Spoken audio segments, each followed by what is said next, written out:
There, now we're live. All right. How we doing, guys? A little early, but that's okay. This is Hack Nation Live. I'm your host, Aaron Bennett. How you guys doing? I know we missed the last 2 weeks of doing this show, and I do appreciate how many people hit me up in my DMs asking what the deal was. Kind of refreshing to see that people actually care. Wondering why we're not doing the show. Of course, we were at the Mid American Truck Show. And then after the Mid American Truck Show, we took advantage of already being in that area of the country. And we went to Michigan, Ohio, Georgia, three or four different places. Ran around for another week, just connecting with people in our industry and solidifying just our place in this industry. So, hello, Sub-Zero. How you doing? Hopefully the internet holds up. We've only done one show in the new facility, and it worked really, really well. So hopefully we have a repeat of that. Again, I know we're a little early here, but I was just sitting here bored, and I figured, heck, might as well get her started. Again, we're in our new facility. This is my office. I haven't decided whether I'm going to make a whole ass room for doing this like I did before.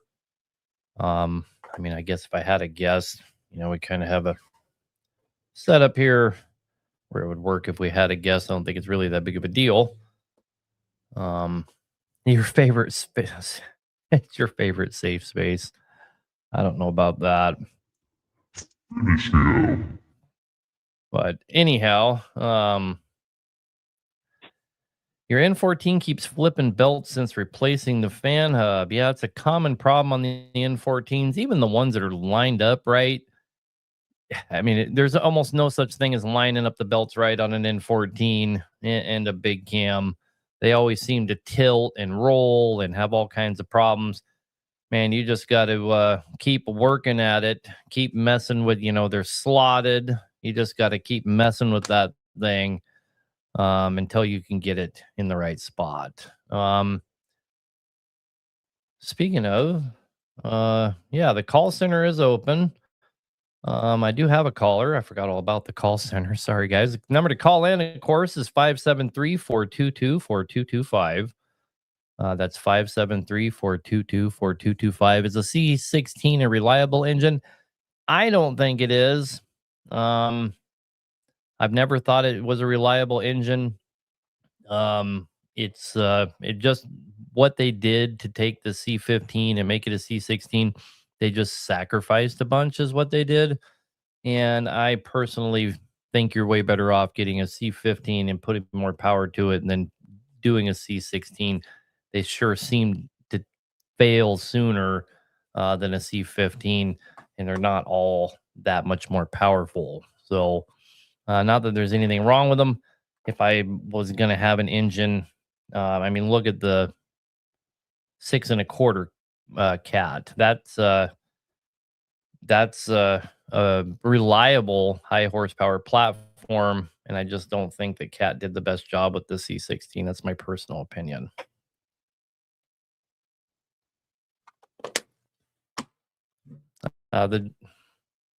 It's Black Buffalo. It's not it's a tobacco alternative. It's not actually tobacco. Make it from cabbage, make it from leafy greens. And man, they do a good job. Yeah, anyhow, I'm going to take this caller and we'll come back to the question. I'm going to take this caller just to make sure the phone lines are working properly. Anyway, hello, you're on the air. Hi, how's it going? How are you? Oh, good. It sounds like it's working. What can I do for you? So, my dad, he currently runs a local grain hauling program. He has one main truck and one spare truck, and he's wanting to get out of it by the end of the year, and he's wanting me to take over. Okay, and what the problem is? No, I'm just wondering about. I want to expand it into add a couple more trucks, and I was just wondering, should I stick to the same engine platform? Right now, both the trucks have a 12.7 Detroit. Well, I mean, if it's working for you, the 12 to 7 Detroit is a very inexpensive engine to run, both for maintenance reasons and for fuel mileage reasons. I personally wouldn't want to drive Yep, one. I average probably about 6. Right. You're not going to do that with, you might be able to do that with a Cummins, one of the newer Cummins, but you certainly aren't going to do that with a Cat. Um, as far as expanding the company, you're in the call center here. It says you were asking about starting the trucking company. To be honest with you, man, I want to give you a few keynotes here about being in trucking in the first place, if you'd like to hear it. Yes, sir, please. Hey, so the most successful truckers, I mean, obviously you can look around and see that there's lots of successful trucking companies. Okay. But Yep. those are just, the thing you have to understand is those companies are massive, the ones that are successful, or your smaller companies, the 30, 40 trucks, those almost always, without exception, are using trucks to supplement their company, right? They're like a pavement company that owns trucks, or they're, like a civil company that owns trucks or something of that nature, right? Yep, we farm as well. Oh, sure. There you go. So, the problem with trucking for trucking's sake is it's so competitive, especially right now, and it always has been, Oh yeah. and it probably always will be, that the margins just don't add up once you start to add drivers. Now, I'll give you a great example of that. Um, I was a very shrewd businessman when it came to trucking. I understood that the only guys that actually make really good money are the guys that are in first place. And the barrier for entry to be in first place is almost always having enough money to bond and insure yourself to the point where you're taken seriously to be in first place. So, in other words, when I wanted to be direct with oil companies, it took me years to be able to get bonded and insured enough where I had like a $5 million policy with a $5 million umbrella, and then I had like this hazardous insurance, and my insurance bill was $36,000 a month just so I could get myself in a place to be in first place. But I'll get to the point. The point is with like 23 trucks and 15 leasers and being in first place, even with all that, when I was doing about 200,000 a week is what we were doing in 2019, 2020 before COVID collapsed everything. When I go back and did my taxes, I would have had more disposable income. In other words, money I could have took the family to Disneyland or something like that if I had just ran one truck by myself. Now I had huge. I'm hearing that a lot too. I had huge velocity. I had a lot of money. I could go buy anything I wanted for the business, right? I could have went down and bought a brand new trailer. I did all the time, buy a trailer, buy another truck, buy this, buy that. But I never had any money. I never had any disposable income. It all had to go back to the business. It's just a huge velocity is all it is, and you feel like you're making a lot of money.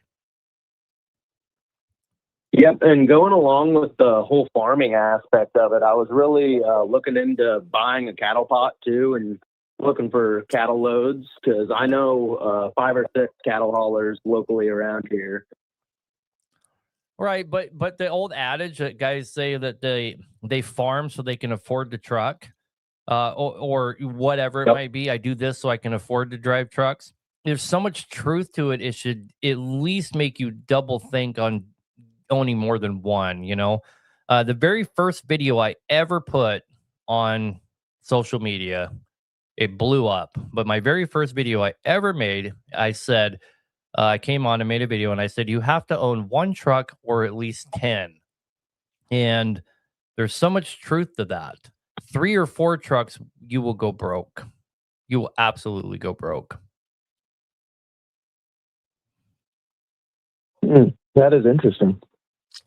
You have to get to the threshold where the velocity outpaces the loss. So you have to have multiple trucks. You have to have way more than 2 or 3, and you have to be debt free.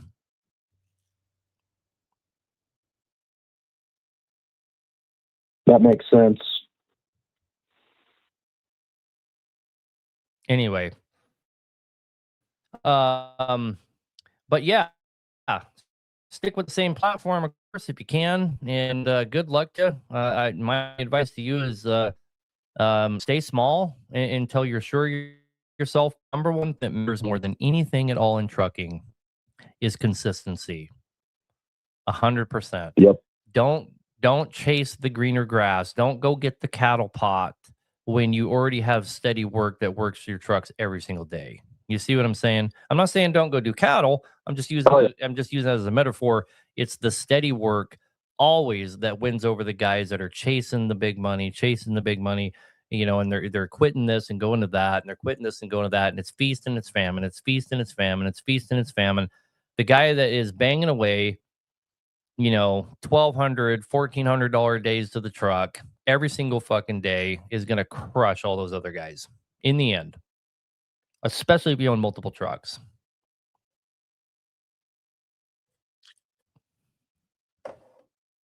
Well, it was good talking to you, sir. Thanks for letting me pick your mind. All right, brother. Well, good luck. I'm not trying to tell you what to do. That's my 2 cents on it. Oh, no. I appreciate any advice I can get. All right, brother. Well, good luck with it, okay? Thank you, sir. You have a good night. You too, babe. I mean, that's just my take on it, guys. But man, I've been in this industry for a long time. My brother gave me a lot of this advice. He was in it for 15, 16, 18 years before I even started getting into it. And he had 50 freaking trucks, and all of my brothers, my parents had 10 kids, 6 boys. All of my brothers did trucking before I got into it. And, a lot of wisdom in my family directly, amongst my brothers about being in trucking and making it in trucking, and I think the things I just said there are unequivocally truths of the trucking industry.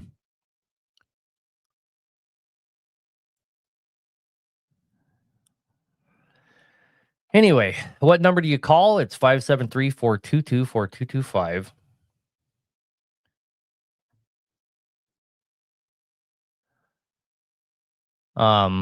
We have 2 trucks, and I'm going to get to the callers, guys. Hang on one sec.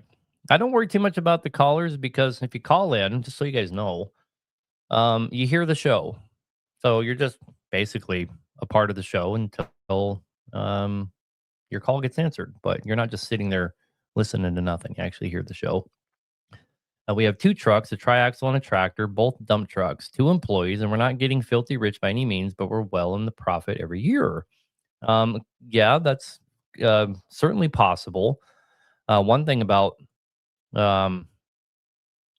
being in the, you're probably from the South, I would guess. There's so much work in the South for end dumps and triaxles. You can pretty much stay busy all the time. And that's the crux of it. If you can keep them running all the time, and they're not sitting while you're paying insurance or making payments on them and stuff like that, you will show a profit. The problem is when you start to have issues, I ran for 2 years before I ever had my first truck issue. That was a major problem where I had to do a major repair.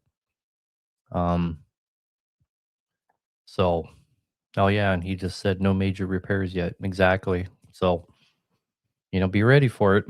Nice to meet you at Matt's. Didn't get to talk much since you had just arrived and was tired. I'm sorry about that, man. And I want to apologize in advance to anybody that waited in line. It was mind-boggling how many people waited in line to talk to us.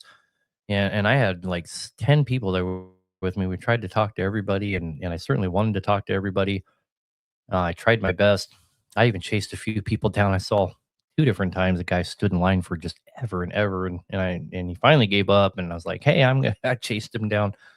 I wish I could have talked to more people, but man, I was doing my best. Anyway, back to the callers here. Nick, you're on the air, brother. What can we do for you? I've got a question for the cat guru. I have a freshly overhauled MXS C15. I'm having trouble with it. It's got a misfire under heavy load. Smokes when it's cold, runs really rough when it's cold, has a blue haze when it's just sitting and idling. It was on the overhaul. It was a 16-to-1 kit, single turbo, had 6 1/4 injectors put in it. Wondering if you got any idea what could be wrong. Well, what you're describing is classic injector. Smokes on startup. Mm-hmm. When it's Just under, been put in. it doesn't matter. It doesn't. I'm just telling you what you're describing, right? Yep. Well, let me add to that. I started out with different injectors when the overhaul was done. They thought it was an injector issue, so I replaced them, and nothing changed. Unfortunately, my friend, that doesn't mean you don't have bad injectors. We were using an injector supplier, and we had to discontinue them, and we recalled hundreds of them. We're sitting on $150,000 worth of injectors right now. We're struggling with the manufacturer to give them back because we had a 40% failure rate on them. We have an awesome supplier now, but we still, from 2 months ago, we still have mountains of injectors. It'd blow your mind how many we have because it started to become so many we were sending back. They started to push back on it, but anyhow, neither here nor there. So, but if you're just overhauled it and you're having all these issues and you've changed injectors and you're certain it's not injectors, and here, I mean, the real way to find out is to do an injector cutout test. Have you done an injector cutout test and it came back they're fine? Yep, it's been performed by 2 different shops, and both times it passed. And they did the actual cutout test where it came back and said okay, or they sat there and fiddled it with their little dick skinners and told you that they couldn't find a problem. I believe one of them had the CAT, whatever the computer is, the program, and they came back okay. I had it was actually a Peterbilt that looked at it in the past. Cool. So, long story short, you have to have some kind of tune on that thing. So there's a correlation there, right? It was fine, and then you change. And it has been tuned. All right. So it has to be something to do with the tuning if you're certain the injectors are fine. So the guy that tuned it swapped my ECU with a known good ECU that he had out of a truck that had about the same identical setup. That truck ran perfectly fine. Put it in mine, no change. Okay. So let's keep walking backwards here. Things that will cause it to do exactly what you're talking about. Does it have a hard time starting? Yeah, it starts like it's really cold outside. Okay. But not like it's missing fuel. It's sputtering and, starting just like it's cold. I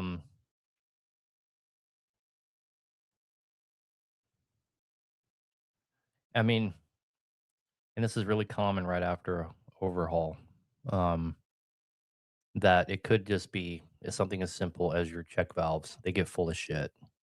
Okay. Fuel check valves have been replaced. Okay, perfect. So, are you getting any fuel pressure has been checked at an idle and at 1500 RPMs and checked okay. There's been a glass eye put in the fuel lines, both draws and no air in the lines. So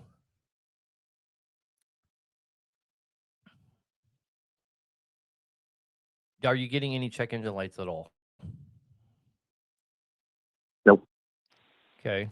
So it's probably not a sensor issue. So it really is coming back down to your tune. Or here's the other thing, right? Yeah,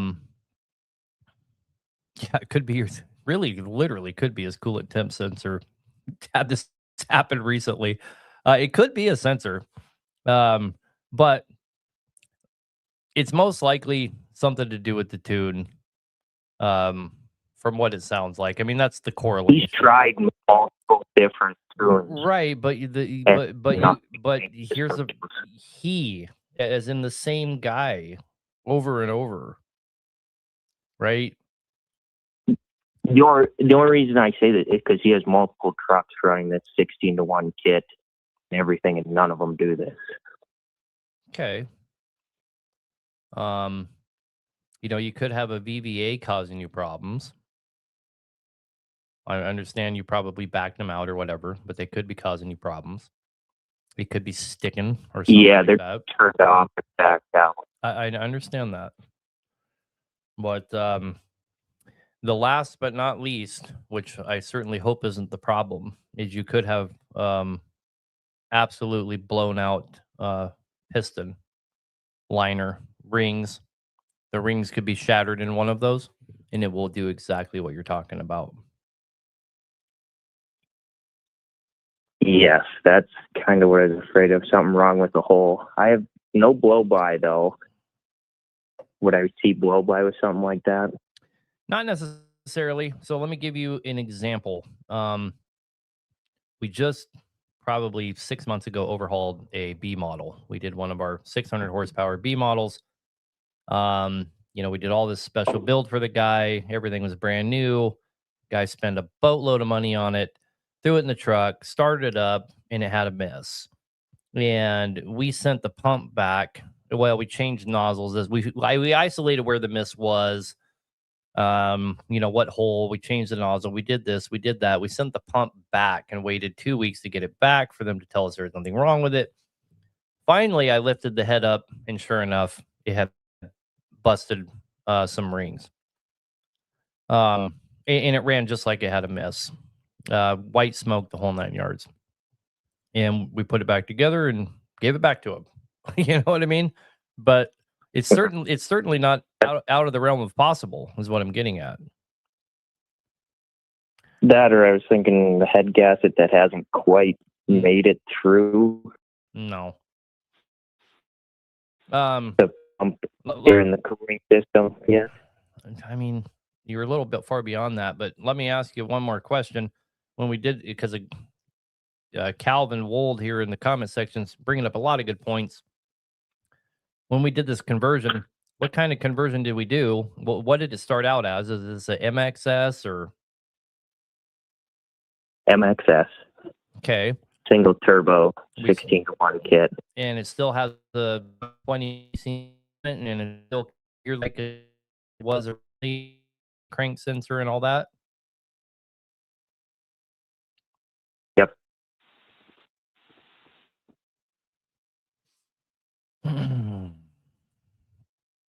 Then it's either one of two things, man. You have a blown out piston or two. And that could be bent cooling jet causing that or whatever. Or you could just be super unlucky like we were, because we ended up not having any problems. It just busted a ring right out the gate. Or your tune bucked. It's one of the two. Really simple. Pop that injector out, put a bore scope down it, and look at the liner. It'll be all fucked up if that's the problem. See if you can isolate which one it is. Yeah, the shop I had do the overhaul tells me there's nothing after them forever, and they just, no, there's nothing wrong with it. Nothing wrong with it. That's how it should run. I've been there, brother. I've been there when you're just chasing your ass trying to figure out what it is, but it's not good. So bore scope, or would it be good to do a compression test and a leak down test? Yeah. Something. You got to do something. Yeah, that's what I've been trying to get them to do, and they just say there's nothing wrong with it. So I just thought I'd try to call in and see if I could gain some more knowledge to ask them to look at it. It's all the process. Before I heard it even more. It's all the process of elimination. You got to walk it backwards. I mean, is what it is.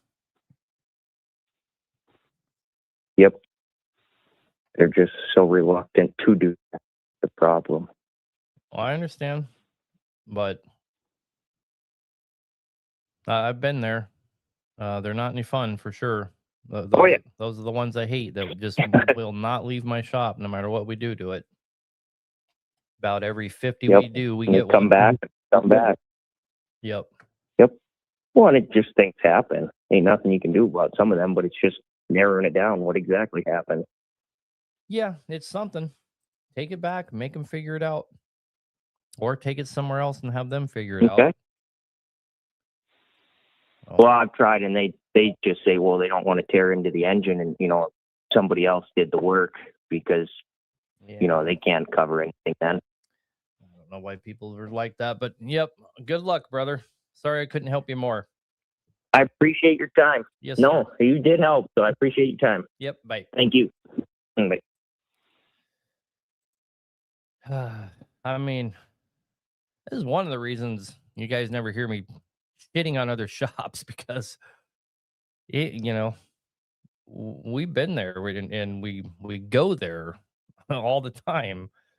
There's always some fucking truck that just will not leave my shop for whatever reason it might be. It's just the way trucks are, man. The way mechanicing on them is. You get everything back together and you're just chasing problems. And as soon as you put out a fire, a new problem shows up. It's just part of it. Anyway, yeah, take it to Detweiler. Let's see here. What's your thoughts on the PDI Big Boss tuner? And am I able to save my tuner program the tunes in it? And also, will your warranty still cover it if I get a PDI tuner? So I bought 10 of PDI's tuners because I made a deal with them or whatever. Got them into my shop and got one of them hooked up, checked everything out, pulled it off, and ultimately sent them back. And I refuse to run them. It is my personal opinion that they will ruin your truck. It won't happen right away. It'll be a lot of fun while it's on there. But it's going to knock an incredible amount of life off of that engine. And they don't do anything for you if it does ruin your engine. They just blame it on you. So I would just stay away from it personally. And no, I would never warranty an engine with a PDI tuner on it. No way in hell. No way in hell. I mean, I'll be honest with you. It'd probably make it outside of my warranty. But I don't want to be associated with it. It's dramatic. Much takes off. I have an internet problem.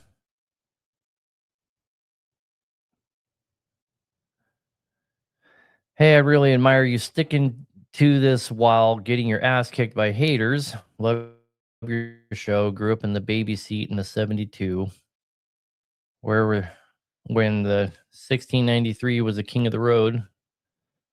Right on, man. Well, I appreciate that. Yeah, I know I got a lot of hate in the last week, but comes with the territory. I'm not too worried about it at all, to be honest with you. That's the thing. When you're on top, which I kind of like to think that I am, when you're on top, everybody's waiting for you to fall. And if you stumble at all, everybody's quick to kick you. We can look around and see that that's true, for sure. But there's a really simple way. There's a really simple way to avoid ever being in a position where you can actually get railroaded and everybody can dogpile on you. And that is always do the right thing. And we always do the right thing every time, no matter what. And with this guy that everybody gave me a bunch of shit for, what can they say? I did the right thing.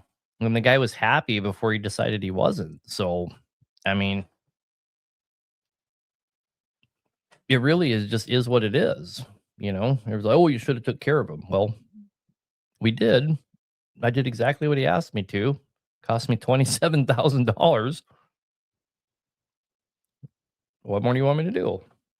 Yeah, in my opinion, a man just has to do what he agrees to do, and he's honorable. It's that simple. Well, I did what I agreed to do. I didn't hesitate. I didn't make him wait. Him and I made an agreement, and I did what I said I was going to do, and he decided. Well, his wife decided to trash on us anyway. Nothing I can do about that. But of course, there's a whole bunch of people waiting in the wings, hoping to kick me while I was down. But if you're doing the honorable thing all the time, you're never down. So, yeah, fuck them. Honestly. Back to the callers. Brad, you're on the air. Sorry for making you wait so long. Oh, that's all right. What? So I've got my name is Brad. Yeah, go ahead. I've got a C13 that I just.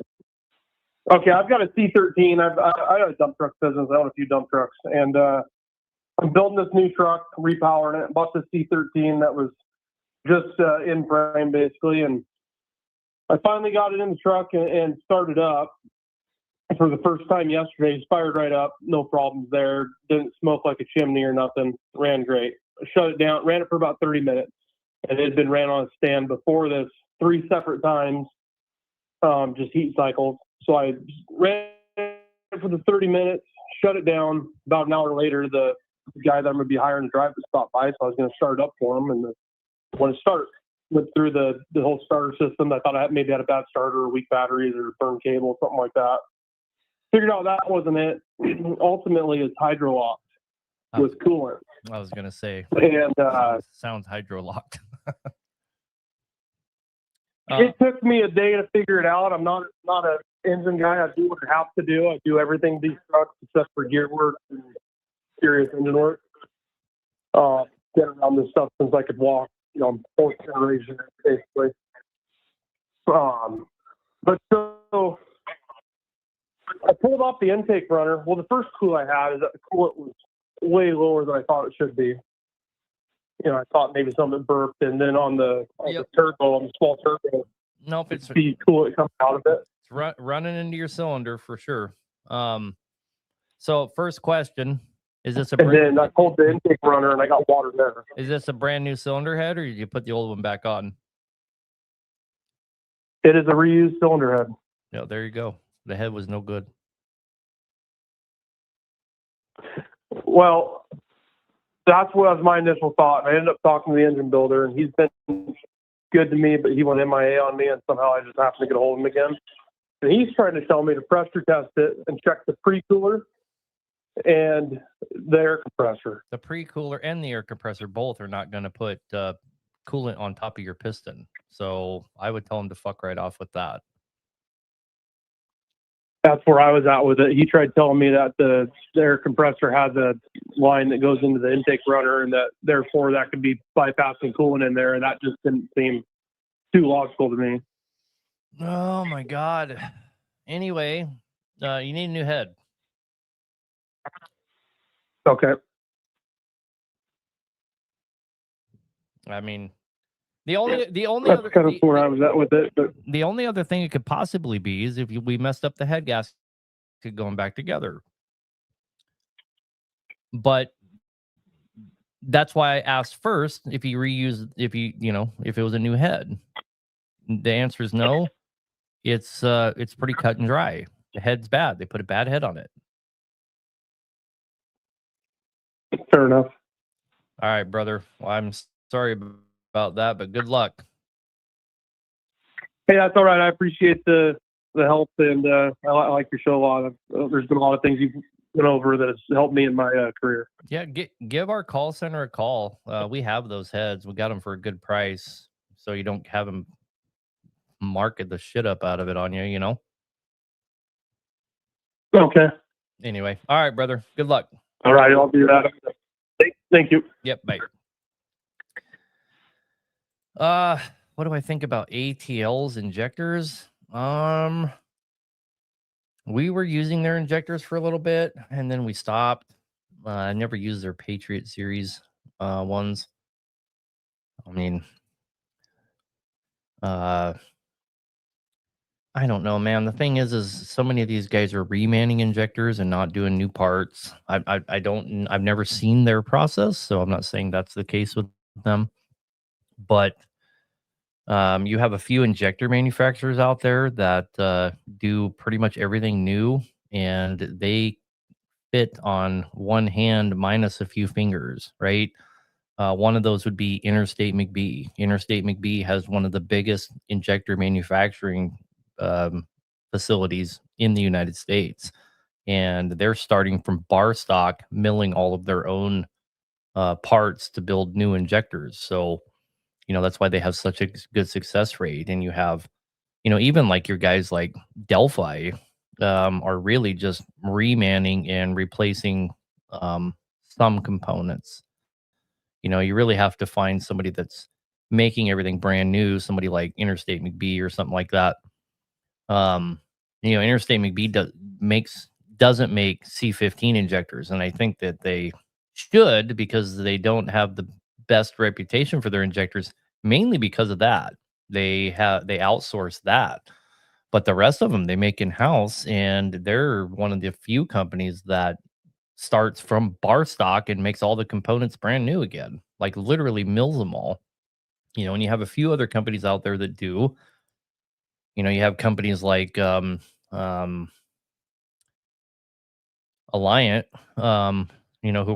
we have a awesome relationship, and Alliant is one of our biggest vendors.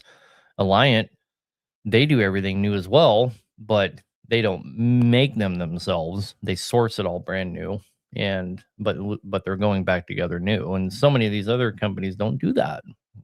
So I don't know. Injectors are a hard one, man. Just They just are, because the failure rate on them so high. It's so bad that I measure successful injectors by a percentage of failure rate, and it's pretty much anything under 10 I consider a pretty decent injector. If you start getting down into the 2 and 3%, you have like an industry standard top-notch injector. But 10% and below is still an acceptable injector manufacturer, in my opinion, just because the bar is so fucking low.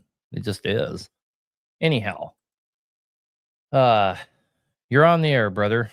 Bypass system, which says here on the screen. Yeah, and hey, I talked to you down. I talked to you down at the show there a little bit. I've got the 2WS. Got the box to front end kind of shit and everything. Got all the fittings and stuff. And you was telling me to run the return to the stick holes down there. Got to run the plug in. So you can get from Cat for very affordable. It's about $45 for the one that looks like a football, already has a fitting in it that will go down on the passenger side, down low. It's the oil return. For on Acerts, it's the low pressure turbo oil return. They use it, and then on your old E models, that's where they would put the oil fill, is way back there, but it's on every engine. That's one spot. You can also get the one that goes in the dipstick tube as well from Cat as an oil return. They sell them now. I thought our kits came with that when we were at the show, and that's not the case. They come with all the fittings to hook them up, but you got to figure out where you're going to hook them up to. The easiest way. What do you have? What's your engine? 2WS, I think you said. It's a 2WS. Yeah. Yeah, and I called in there and I actually talked to one of your mechanic guys. He was doing the football thing. That's the 2 bolts, Yep, it's $45 from Cat with the fitting already in it, so you can just screw right into it. So, okay, my question is, where I'm going to mount that on the side of the frame, where that football is down there, that's where my oil return is from the turbine. Okay. I don't have enough down in there. It would be higher. There's 2 of them. There's 2 of them above the oil filter there on the 2WS. Yep. Could I climb into one of them? But is that going to be? Yep. Same thing. Will that bypass system? Will it? Because I'm going to be running the oil back up. You know what I mean? Will it pressure through the filter out the bottom and then back up into the side? Yep. It will have no choice because it has constant pressure going to it. You bet it will. Okay, that was my main question. And I didn't get that kit didn't come with any kind of instructions or anything, and I was trying to get them to send me something to make sure I get it on there right. And I'd like to order a couple more filters for it just to have, because I'm having a hard time getting a hold of anybody down there. Well, I don't know why that is. There's plenty of people there to answer the phone. Although yesterday we had 3 people call in sick, so they were missing calls yesterday, but everybody's back now. If you were calling yesterday, that's probably why. We have 10 people that answer the phone, and 3 of them down is a really big deal because so many people call us. But to answer your question, we don't have any of the filters because we were waiting for a deal to finalize for oil analysis. We just finalized it today. We're ordering filters tomorrow, more elements, and we're going to include the oil sample kit with the element. That way we kind of solve all the problems for the end user, because I was worried that the end users wouldn't do the oil sampling like they should. So we were waiting to finalize a deal where we could make them affordable. We're going to be able to provide them for substantially less than a guy goes out and just has to buy one for. So the element is going to come with an oil sample kit that you just, when you pull your filter and go to change it, you just take a little cup of that oil and it's all self-contained. You put it back in the package, put it in the mail. And so we should have elements here within the next sometime middle of this coming week. So and we'll have them permanently in stock after that, just to let you know. Okay, well, that was another question, was on the sampling thing, because I thought one of your guys down at the show said you was going to be set up to where to run samples through you guys. Because I just literally today just bought 3 sample kits at Caterpillar. So I've been running through their SOS. I didn't know if you guys was going to do it for the feedback or whatnot there, but you just answered that. Yes, sir. Okay. Well, fair enough then. I'll call in here sometime. I'm going to try to get that put on when I get back up to this trip. I just wanted to make sure that I got it on there right. I got the truck that's got 750,000 on it and doing good. I mean, I ain't even using a half-gallon oil there, and then service is 7,000+. Yep. So I'm hoping this will push me to $1 million or better before I have to make a big investment. Well, give us a call next week, and we'll get you hooked up. Okay. Thank you. All right, brother. Have a good night. Yep. You too. Bye. Yeah, a lot of people complain they can't get through our call center, but we don't never return a call or text back a reply. I don't know about that. We try to make sure if we do miss any calls, we call everybody back. But you have to imagine we have 10 people answering the phone, and we still have a lot of complaints that people can't get through. So, volume of calls that we take, and of course, everybody wants to tell you what's going on, and of course, that's the nature of it. We can get wrapped up real quick. So just kind of is what it is. We are getting somebody into the call center whose only job is to call people back that got missed, to make sure that didn't happen anymore. It's growing pains, guys. It's growing pains. No.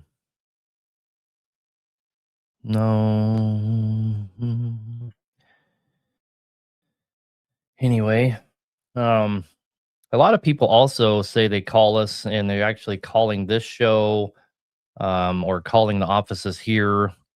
That's another problem that we have. So anyway.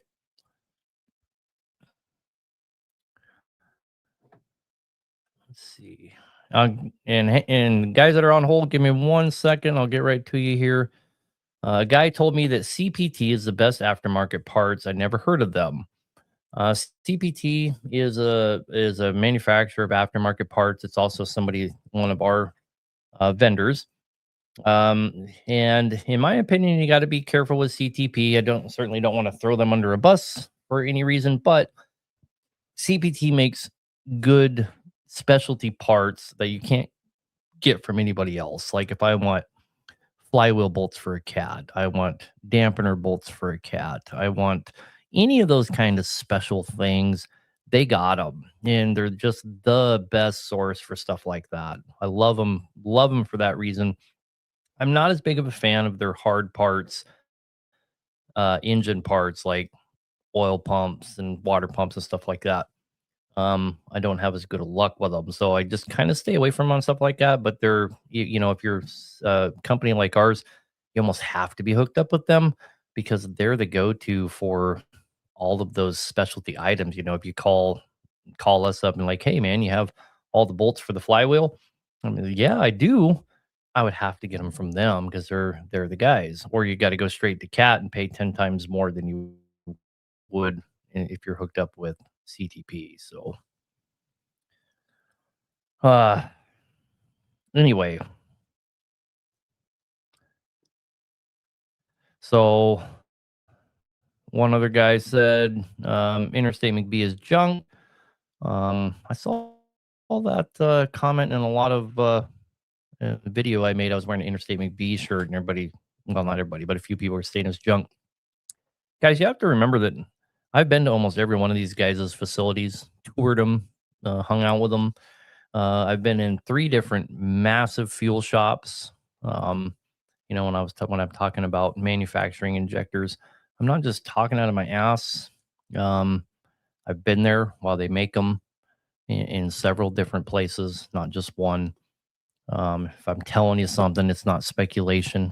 I actually see it with my own 2 eyeballs, and I've tested the shit out of all these guys' stuff. Here's what I'll tell you about Interstate McBee. Okay, if you're an OEM diehard and you want to be as close to the OEM as you can possibly get, like you want to be right there with OEM, Interstate McBee is your best bet. They're your best bet. They are so meticulous about matching the OEM. You can't find anybody that'll get you closer. You just won't. Now, they're not as innovative as some of these other companies, like let's say PAI. PAI's got your your monotherm pistons for stuff like 12.7s and your 6NZs and your MBNs. Interstate McBee doesn't dabble in any of that. They don't dabble in any of that. So there's advantages to all of them, for sure. And there's disadvantages to all of them as well, I would guess. But the disadvantages with McBee are really small. Your disadvantages with McBee aren't, this isn't a great product. It's, well, maybe they don't have everything I want, so that's not really too much of a gripe, so to speak. But anyway, I probably better get back to the callers. They're stacking up like crazy. Joseph, you're on the air, brother. What can we do for you? Hey, I'm from North Dakota. I have a 12.7 Detroit. I've put 5 turbos on in 1 year. Okay. Yeah. So what is the failure? What keeps happening? It snaps the shaft every time. I've had to put 2 air-to-airs on. Everything gets taken apart and cleaned every time they blow up. Okay. Well, taking apart and cleaning it is not. Brain is brand new. Yeah. So not having a clean system takes out the fins. You would eat up the impellers every time, and it would have nothing to do with the shaft. So if you're breaking the shaft every time, repeatedly, there's only one thing that can do that over and over again. And that is if that thing is running ungodly temperatures because we're pushing way too much fuel to that thing. It never was until I went to the K31 turbo, and then it started to run higher temperature. Otherwise, I've been running the full tilt 171 702s. Right. I you got to put yourself in my shoes, brother. I'm not speculating on what you're running or anything like that. We're just talking about your failure, right? So let me just kind of go down some of the failures. So if a guy tells me, oh, this thing's passing oil really bad, I'm getting oil in my intake, or I'm pushing oil out my exhaust, that's almost always 100% exclusively a boost issue. Like the air to airs has a problem, you got a boot problem, you got an intake problem, you got an exhaust leak, something of that nature. That's really the only way they can pass oil. Passing oil on a turbo actually isn't a failure 95% of the time. It's actually something that you can cure by figuring out where the leak is. Okay. So you're not having that failure. Okay. And then your other failure is your introduced failure, which is the most common failure on every turbo, where the fins get ate up. No turbo manufacturer on planet Earth will warranty that because it's introduced externally, right? So you're not having that problem. Yep. The only warrantable issue really with turbos is if the cartridge itself fails, and that's what's happening to you. But since it's on repeat, it's impossible that you're dealing with a parts problem. The only thing that can take out the cartridge over and over again is ungodly excessive heat. And that could be happening because our turbo's too big. Yeah. It could be happening because have some retarded tune on there that's just fueling to the fucking moon. Somebody's mentioning lack of oil. It could be lack of oil.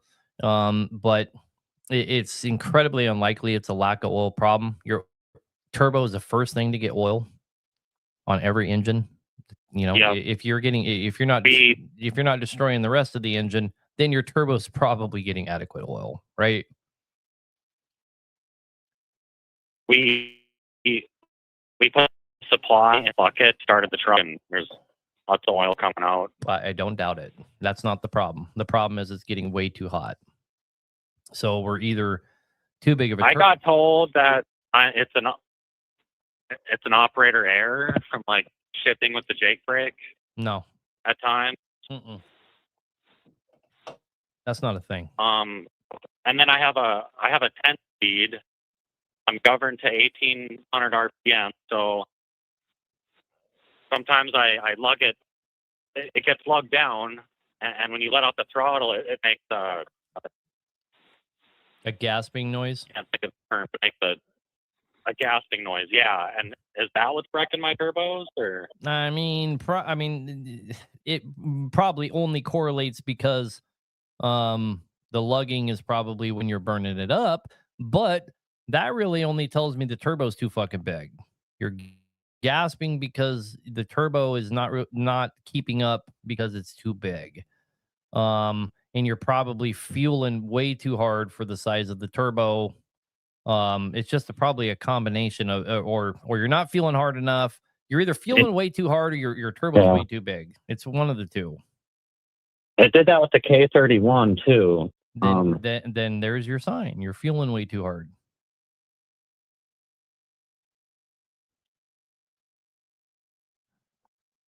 Okay.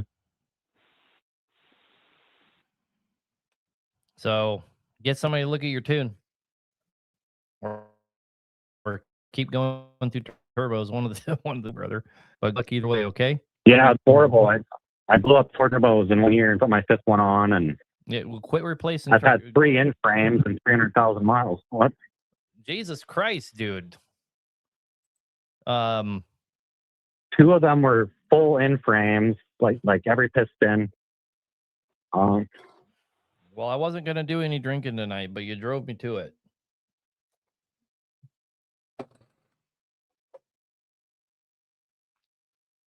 I think it's something with my tune. I think you're right. Like I was 15,000 miles into my last overhaul, and I had broken rings and scored cylinders. I've gone to the dyno every time it's been overhauled. I've had it broken in. Everything in my motor is brand new. Every What, sensor. and what is the dyno telling you your horsepower rating is? 580 horse to the ground. Yeah. On a 12.7? My engine builder said that's a lie. He says that their dyno is wrong, but it has really good horsepower, but my engine has no torque. So, but No matter what turbo I have, yeah, it has no torque. No shit, it's a 12.7. Anyway, fix the tune, buddy. Fix the tune. All right? Fix the tune. Yeah. Yeah, Okay. fix the tune. All right. Have a good night, man. Oh, yeah. Thanks. Yep. Bye. You gotta pay to play. Finish him. Oh, man. Jesus, 3 N-frames, 5 turbos. Yeah. Put 3 turbos on it at once. That'll fix it. Anyway, no drunks tonight, but I think I'm going to have to get drunk after that call. Oops. Anyway, back to the callers. James Sullivan, you're on the air, brother. What can we do for you? Yes, I had trouble with my I got air buildup in my radiator, and they told me maybe it was the injector cups. They changed the injector cups, and then it was still doing it. So then they changed. I got them. I said, well, we'll get rid of everything. We'll just change the head, change the injectors, put everything new, and then we'll be clear with it. But I still got the problem. And then I changed the compressor. I thought maybe it was a compressor pushing air in the water, and it's not that. It's still doing it. How many miles are on this engine? Well, it's 13 years old. The last motor job that was on it. Right. So it takes a gallon of oil every time I change it. Every 300 hours. Right. So that's why I was asking, because this is a 2WS. It's highly likely this thing ran for a portion of its life, at least for a long portion of its life, depending on who owned it with green coolant. And it has 13 years on it. Those liners probably have cavitational erosion, and that's where the problem's coming from. From the liners? Yep, from the liners. Oh, okay. Because I run tests like on the radiator and I pushed air like in the radiator to see if my cap was working all right, because it's kind of, it takes a gallon of Prestone every week, and the cap's good. But it seems to, maybe when it gets hot, that it lets go pressure. Yep. So when it's cold. Listen to me here, brother. If it is your liners causing the problem, you will not see the problem until the thermostat's open. So what you're describing is liners. Okay. Okay. Yes. I'm sorry, man. Yes. We're gonna have to. Thank you very much. Have to in-frame it. All right. Have a good night.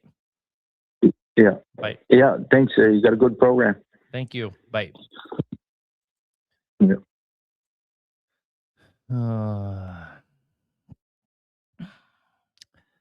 Donnie says, "Tell us about how you fucked over those people in Idaho." Okay. Well, I kind of already did, but that's not what this show's for. So, there's that.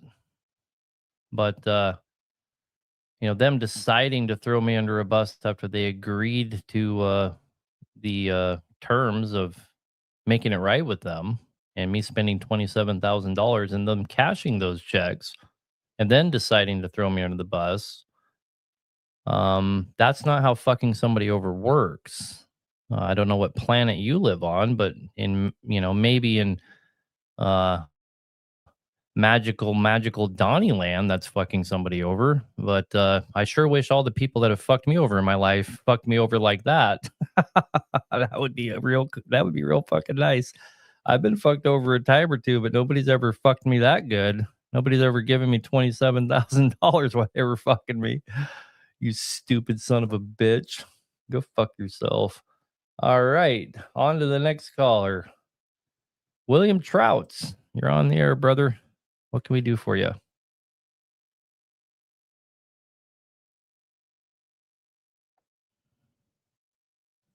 Hello. You're on the air. Oh, he hung up. Damn it. Oh, let me try again. William Trouts. Looks like you're still there. You're on the air. What can we do for you? William Touts, not Trouts. You're on the air, brother.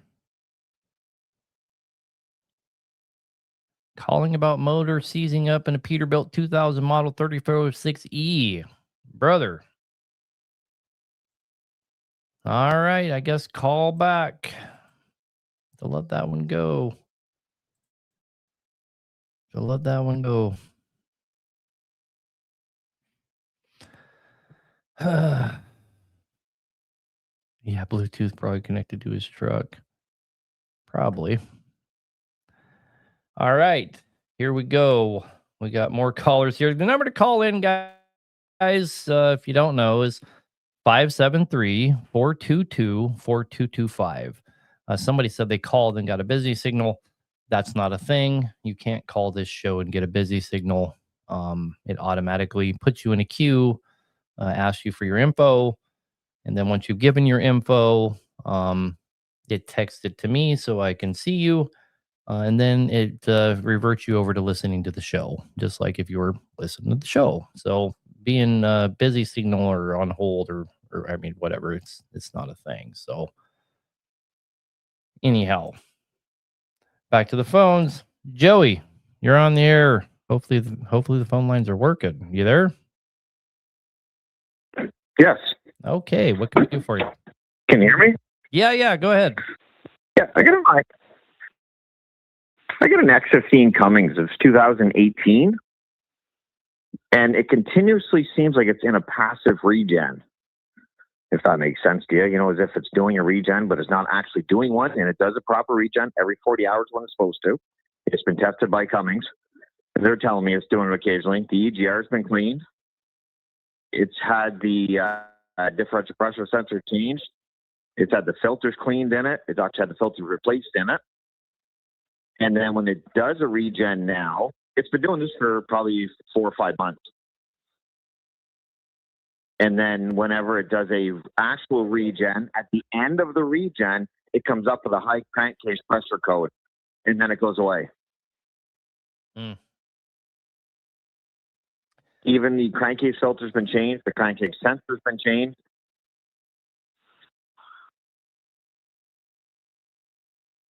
So it's definitely a weird one.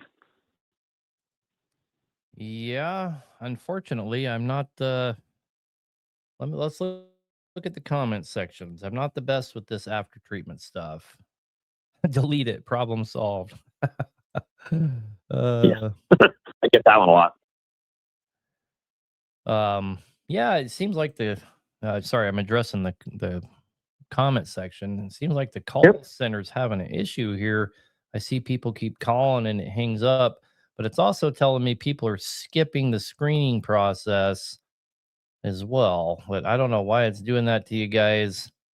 I'm not sure why that's happening, but anyway,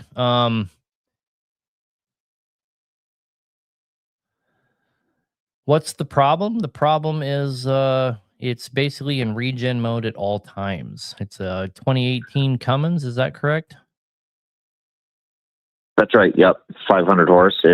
They call it a passive regen. Yeah. Is what they're calling it. Upstream issue or bad DPF, one of the two. I know if my nephew was here, I know he's pretty good with this kind of stuff. I make him deal with all this shit. 2018 DEF system is a money pit. So yeah, my nephew, I know he would go upstream from the DEF system and do sensors. I know that for a fact. I've done a downstream sensor. I've done that one already, and a NOx sensor just to eliminate it. But I can try upstream then and see. Yeah. And a guy's saying putting excessive fuel in the after treatment. I know that hang on, let me disconnect the inlet. And to I've the had that DPF comment and too, but perform- mine doesn't have. Disconnect Pardon? the inlet to the DPF and perform a snap test. It's not the DEF system. That is downstream. Upstream. Yeah. And yeah, I personally think it's probably upstream. Glenn Long. There's probably a sensor working within its parameters, but it's not throwing an engine code. Right. Glenn Long, he's a pretty knowledgeable guy that frequents the comment section. He says that this is a normal function. Passive regen is normal operation. You're just going to chase your tail. He could be right. He never did it before. And the truck's got 400,000 on it now, and it started doing it after I had the EGR change. But now I'm being told by Cummings as well that it's normal. Probably. But I don't understand why it's doing it now and never did it before. I don't know, but I know that having a clean system usually helps a lot with all that. Clean. And they told me my ash level is 0, my soot 0, like everything's 100% on it. So maybe that's why then. Yeah, I don't know, brother. Would a crankcase be in with that, or is a crankcase pressure that I'm getting a different issue? Oh. It just started that, the crankcase pressure light. Two different people have said they have It only does it when it's done the regen. Two different people have said they've had the same problem and changing their injectors solved it. Now, I don't see the correlation there, but I'm just telling you what I'm seeing because I'm trying to help you the best I can. Frequent regen is called soot loading. That's the one I agree with the most so far, to be honest with you. Soot loading will cause frequent regens, and we've heard a lot of trucks that are having problems like you're having by taking, from the intake to the exhaust side, taking all that shit off and taking it down and getting it cleaned. And the problems 100% of the time for us has went away. So, that would be my suggestion. For us, they come pick it all up and deliver it all back, and they charge us like $300. It's really not that big of a deal, other than the time it takes to take all that shit off and put it back on. Yep. I'll try that actually then too, because that has been the only thing. Like I said, I've had the EGR clean, but not like after that into the filter. Yeah. I don't know. Unfortunately, you're really hitting outside of my expertise. I wish I had like Lucas from K2 on here. He's so good with that kind of stuff, or somebody like that. And we're gonna start having some guests on again. This I wanted to do one more show, made sure that it was up to par. We will start. Good luck with it. I certainly know one thing for a fact: it doesn't hurt anything to clean all that system out. No, just more irritating. Yes, right. So, and I'm hoping, like I said, the crankcase pressure thing's the same. It's got relation to that, maybe. Yeah. But, all right, brother. Nope, sounds good then. Good luck. Thanks. Bye. Bye.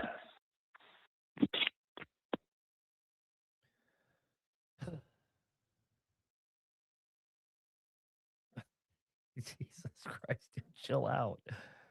All right, Angelo, you're on the air, brother. What can I do for you? Hey, look at me. I'm live and on TV. All right, quick question for you. I'm going to hold your time here. I'm thinking of transforming my long hoods into curb sniffers and rebuilding Freightliners and Volvos. So what is your take on rebuilding a D13 and rebuilding a DD15? Well, we've done a handful of them. The very first one we did ended up being one of the biggest disasters we've ever undertaken, but we successfully did 5 or 6 of them after that. And I will never do them again. They're just too big of a shit show. You really need to take them out of the truck to get them done. That's the biggest problem. For me, it's cheap. It's cheaper to buy a long block. I have multiple places I can buy a long block plus from for around 22. You know, it comes with injectors, cams. It's all timed. You're just taking the shit off the outside, throwing it on there, and moving on with life. You can't rebuild them for that, right? So that's really my thought on it. You know, there's such a close tolerance engine. Rebuilding them without taking them out of the truck is just something I would personally never do again. You know, they're not rebuild friendly. They're just not. No, out of frame, not an in frame. So just out of frame. Would you just not recommend out of framing it at all? No, just buying a brand new long block. I'm not saying that, but I'm saying, you know, that there's 3 or 4 places across the United States that you can get a long block plus from. You can get one from, you can get them from us. You can get them from Worldwide. You can get them from Capital. You can get them from TTM. Almost every single one of those places, including ourselves, is going to be, you know, in that 20s to 30s. And you damn near can't rebuild them for that yourself. So that's really my thought on it. You know, I would want more than that to rebuild one for someone because they're so fucking time consuming. Is that bad, really, to rebuild one? I mean, are you talking a D13 or D15? You know, your D13, you're talking about the Volvo engine? Yeah, your D13 Volvo, yeah. Same shit show, brother. Same shit show.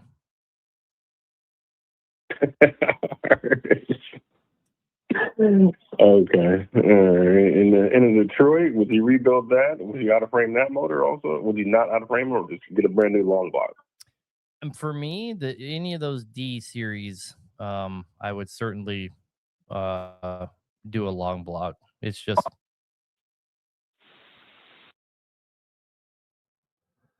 you know, I would certainly look into it. Once you price everything out, once you price out the kit, they're exorbitantly expensive. The heads are expensive.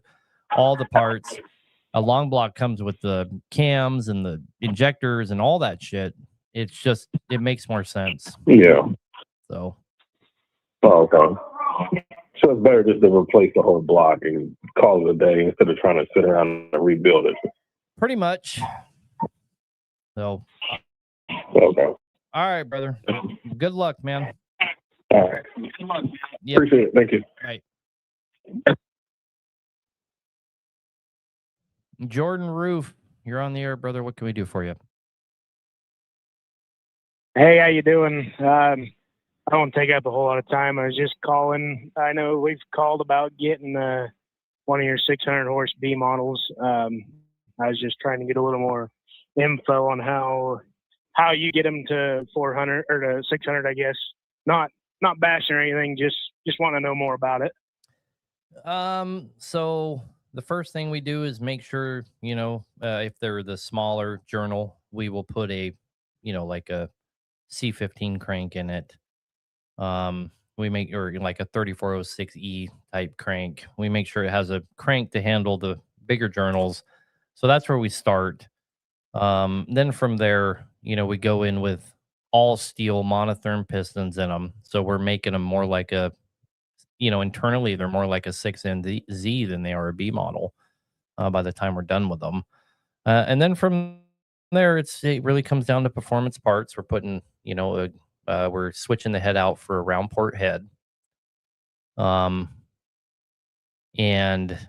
putting a performance, so that way we can put a performance manifold, high flow manifold on it, and we'll put a performance turbo on it. And then we'll send the pumps out and turn them 15 over. And then we nozzle them accordingly, and they put out somewhere 575, 600. Okay. What kind of temps do them run? Like on oil and coolant temps? Are them staying pretty cool or? Yeah, just about the same as always. There's nothing special. Okay. Alrighty. I got another question for you we got a couple B models, and they're both the same. The one is a C model, one is a B model. One of them runs around that 200, 210 range. And then that C model, I can never get it to run over 200 degrees. And they were both touched by the same guy. Same protocol on both of them. Got any ideas on anything like that? Well, the sensors are notoriously not accurate. There's that. So I would start there by verifying that the sensors are even reading, where they should. So okay, alrighty. But you're still nowhere near where you need to worry about it anyhow. So I wouldn't worry about it. Right. We like to keep them under 200 anyway. Turn the engine fan on, but just with their farm trucks, that's what I wouldn't be doing that either. Personally, let them get hot. They need to.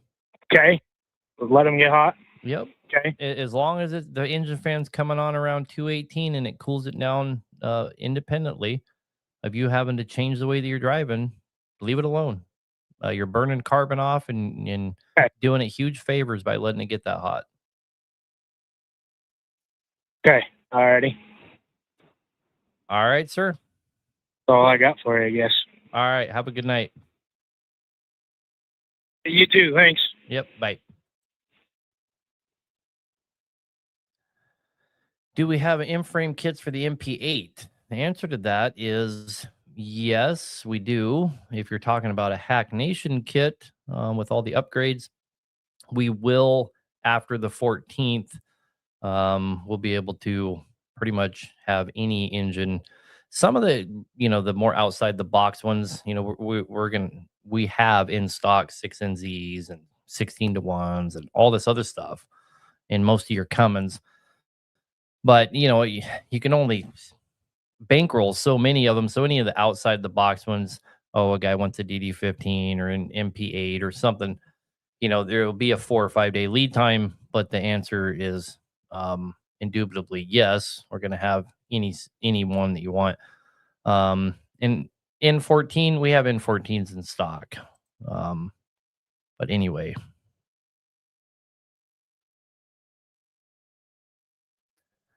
The caller is Greg Hernandez. You're on the air, brother. What can we do for you? Yes, I've got a C13 and I'm having issues with manifold studs breaking. I'm on my third set. I've been buying them from PAI or Peterbilt. I had a friend of mine said that maybe I can take them all out and use all thread to lock them down, and he said he had success with that. What do you think? Well, they're already all thread. I mean, that's what. But I mean, just like. Mm-hmm. You're not going to go to a hardware store. Well, I mean, it's like where you buy at the. Right. Yeah, that's what he said. He said he went to the regular hardware store, bought all thread, and he put them on, and he never had any studs breaking after that. Well, when he did that, that's a huge. He was having the same problem. That would just be a huge coincidence. Your stud, your all thread you're getting from the hardware store, is not going to be anywhere near the quality of exhaust stud kit. What I would do is if you're just running into this problem is call a place like Full Tilt. and tell them you want their exhaust stud kit. And that is going to be hardened stainless. It's going to be the hardest one you're going to be able to find on the market, and you're not going to break those. Oh, okay. That's What is it? What do you call that? Full Tilt. Call Full Tilt and tell them to send you a Full Tilt? Yep. Tell them you just need the hardware package. Okay. All right, because this is my third set. I mean, I don't know what's causing all this, but you know, and I'm having certified mechanics putting them in, and they still breaking. So I just don't. I'm shaking my head. Well, I mean, as somebody just pointed out in the comment section, if you're breaking them, there's got to be a reason, right? The manifold's warped, Right, or right. something's going on. So you're really trying to mask a problem. If you want to continue to mask the problem, I'm giving you. I'm positive I'm giving you the best advice. To go with the Full Tilt kit. You're not going to break those, but but again, right. Again, you're really not curing the problem. So, I mean, you might, I mean, what could be the problem? Well, something's warped or something, but you know, your manifold gaskets are meant to absorb inconsistencies. So, yeah, get the one from Full Tilt, see if it cures your problem. Okay, Full Tilt. All right, I'll look them up and try to do this route and see if that helps the situation. Because and another thing, I went from a twin turbo to a single turbo, but I went with new manifold and everything. So I don't know if that's the problem also. Well, probably a contributing factor.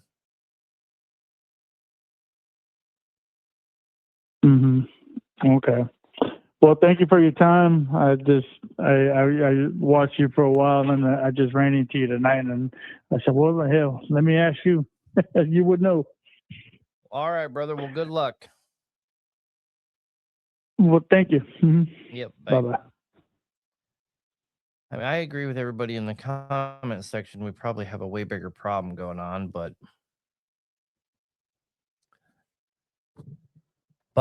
you know, and right when he's getting off the phone, reveals that it's been this and that. I mean, but I didn't want to go down that rabbit hole. Anyway, back to the callers. Caesar, you're on the air, brother. What can we do for you? Hey, how's it going? I had a question. So I've been interested on your guys' turbo. So I've just been kind of procrastinating and calling the call center. So I seen that you were live. So I thought, oh, let me just call in. But I got a X15 rated for 525 horsepower. So I wanted to see if I chance like what would be the performance tips of going to the turbo? Well, they're not much different than the stock one. They just have better wheels in them, and they come with brand new actuators that are already pre-calibrated, so you can just plug and play them. And they have ceramic coatings on them, so they're quite a bit upgraded over like getting one from Cummins, and they're also substantially more affordable. So there's a lot of benefits to getting them. I'm not sure how many we have left. We're running low. I mean, that's a whole story in itself, probably not get into. But, long story short, well, I'll wait till you're the line and I'll tell the story. I don't want to just have you sit here and listen to me ramble. But long story short, what are the benefits? Saving a lot of money and getting a better turbo.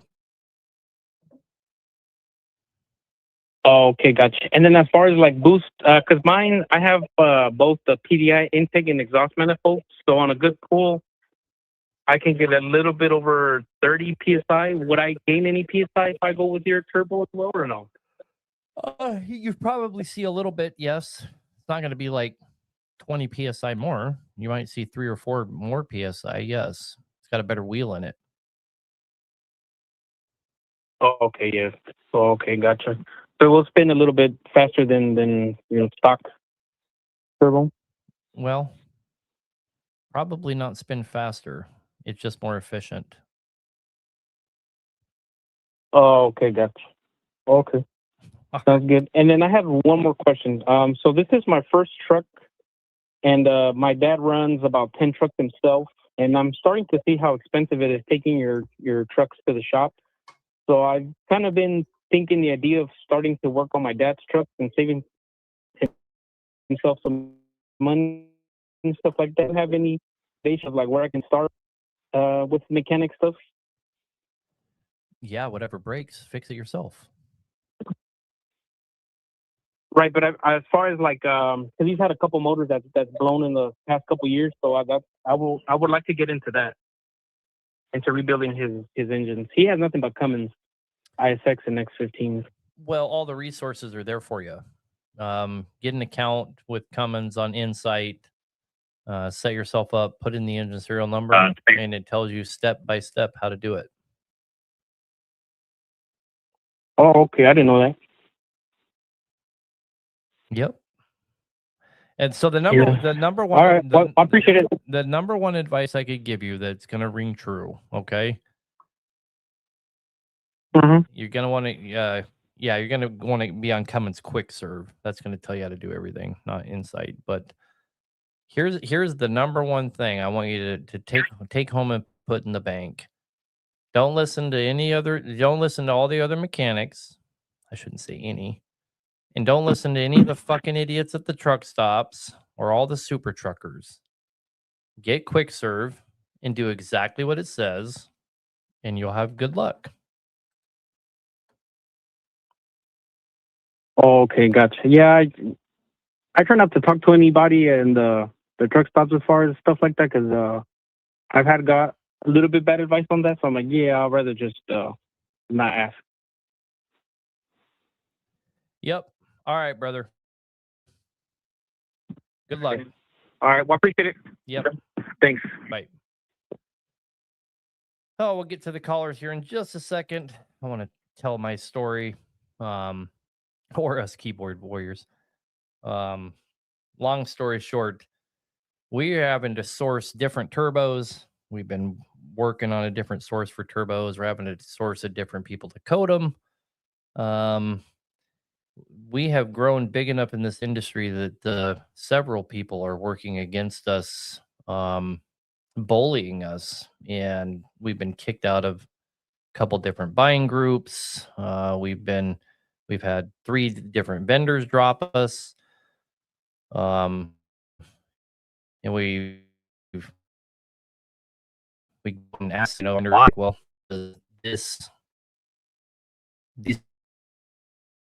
than you are demanding that we stop doing business with you, or they'll stop doing business with us. So, and we've had some of our vendors up our price by 30%, 20%, 30% across the board, trying to push us out of the industry.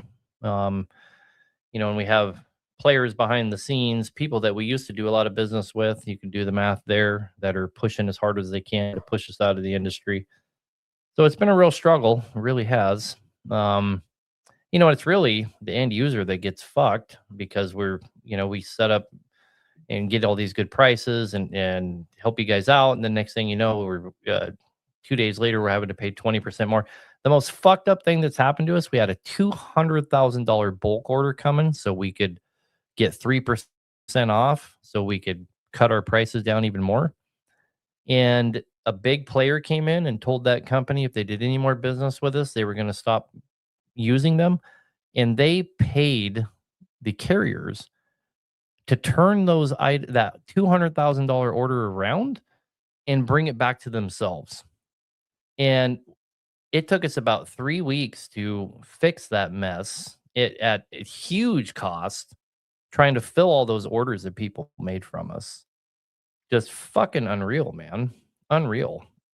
And it's the other guys in this, other big players in this industry that are using their purchasing power to push us out. It's crazy. We don't even have a turbo anymore. We had our own turbo coded in our own box, and they won't even return our phone calls. And we sold hundreds and hundreds and hundreds of them. And they won't even return our phone calls. They have our product, and they won't return our phone calls. Fucking insane. But going to Matt's, my wife's so funny. Going to Matt's was the best thing that ever happened to us, man. So many vendors, big players that we never even thought about reaching out to, came to our booth and said, "Hey, man, we want to work with you. We want to do business with you." We went out to dinner with quite a few big players, and that's why it took us a whole nother week to come home, is because we were traveling around, going to see all these people. So absolutely fucking amazing. On the other side of this, all these big players that are fucking with us are just forcing us to get more aggressive and innovate even more. And in the end, it's gonna bite them in the fucking ass. All it did was force us to go out and find even bigger vendors, bigger players that yeah, Ashley's hitting on me. Well, she is my wife, so really not that weird. Anyway, but it just sucks. It really, I mean, the main thing it sucks is for our end user, they make an order from us, and next thing you know, we find out a week later that the order got turned around, and we're scrambling trying to figure out how we're going to fill the order, and fucking crazy, man. And if you do some quick thinking, you could figure out who one of those biggest players is that's been harming us so much. They have a lot of purchasing power, and they just tell anyone that they do business with, they're not allowed to do business with us. If you guys remember back a little while ago, we were making videos. We had a joint venture with MaxiForce. I made a bunch of videos showing their kits, and me and the owner became friends, and they made a deal with us, the joint venture deal. They're going to supply us with all the kits. We were going to do the coatings. They were sanctioning us doing those coatings, and all of a sudden we just never made another peep about it. And that's because they were threatened by the big players that if they did any business with us at all, they would stop doing business with them. So, oh, Chris, you can go get fucked. I'm not going to have you idiots come here and do that on my live. So, bye. Anyway, sorry for making everybody wait. We'll get back to the caller.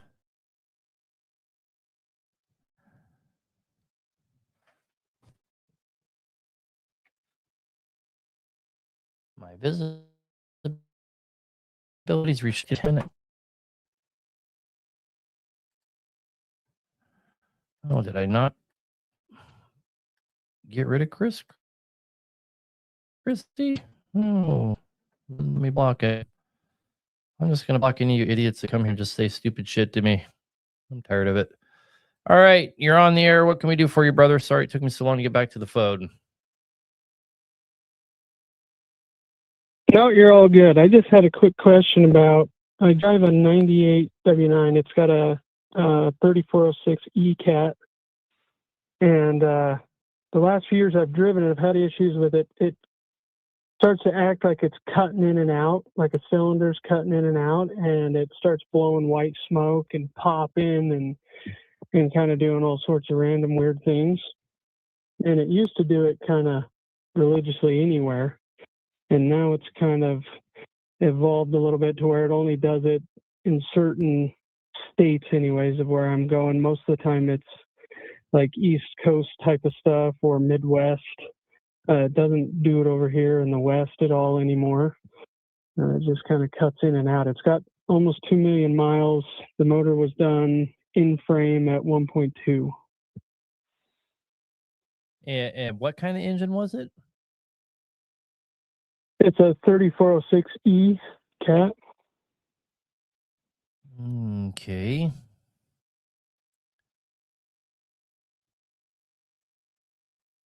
I've kind of had some people look at it. Nobody can really figure it out. I've done injectors.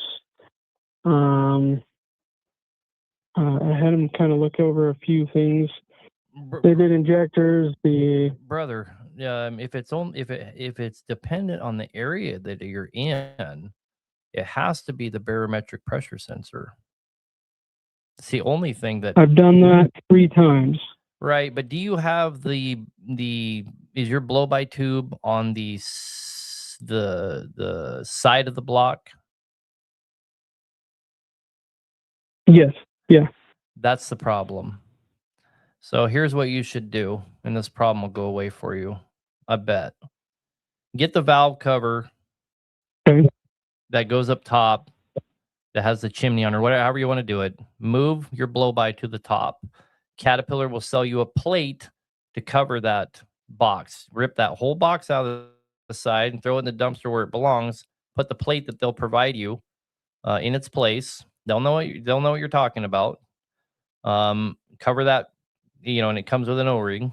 Cover that hole up, and move it to the top, and plug your barometric pressure sensor right into the side of the engine. You'll see, you have the big hole and the little hole.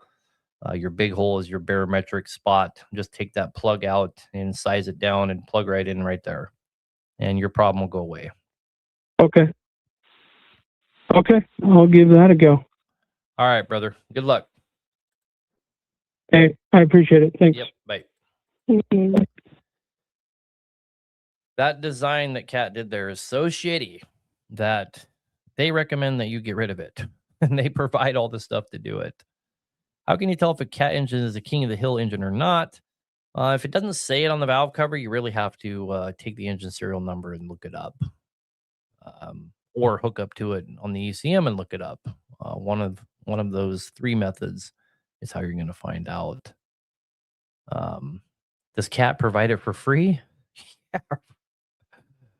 Yeah, right. Don't you know everything that Cat's makes is made out of pure gold? Christian, you're on the air, brother. What can we do for you? I got a 12.7 and a 96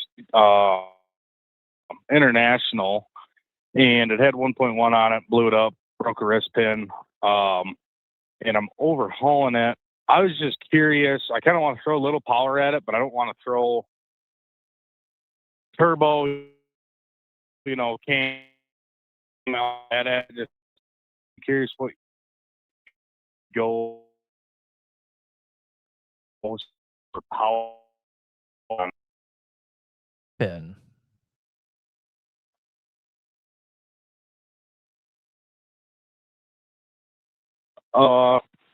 When I got it, I don't know. It had 1.1.5. And I don't know. It broke the rim and off this. So it either wasn't oil or it was installed incorrectly. But anyway, neither here nor there. I was just curious. So what? I don't know.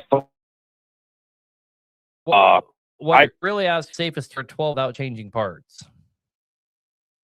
Yes, correct. Yep. Depends on which D deck it is. I think that one's a 3 pin. So I'm pretty sure as high as you really want to go on that is 500. What is it? What is the factory rating on it now? 470. Yeah, 500. If you don't want to have any problems. Okay. All right. Because I know the day that I broke the wrist pin, I was loaded probably 105,000 load of corn on, I don't know, mile long, 12% grade hill. Mm-hmm. That probably didn't help it at all, but I mean, they're designed to do that. That's the thing. Right. Because in a pinch, that one went down a few months ago, and fuel and all that stuff makes it harder. But I bought a 94 Kenworth P6 with a 12.7, and that one's got the 2-pin in it. Mm-hmm. And it's got a 9-speed, which is kind of gay, but I bumped that one up to 510. I don't know if that's pushing it because that one factory was like 430, 425. I mean, on your 12.7s, your D-Deck 3s, anything you're doing to them horsepower-wise, you're pushing it. You know, the D-Deck 4 is a little bit more forgiving. Right. And the D-Decks were closer to like 98 area. Well, yeah, but I mean, you know, you have your D-Deck 3, D-Deck 4, D-Deck 5. You know, I believe the D-Deck 3s didn't have piston cooling nozzles. And that's the main problem there.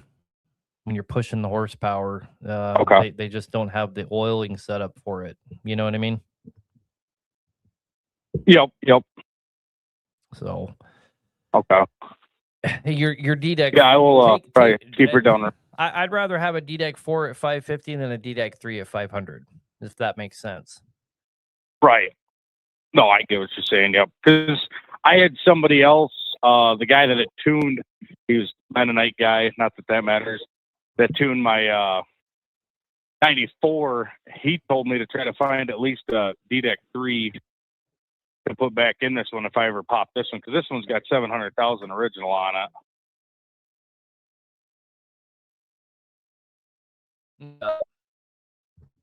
I would agree with him. Okay.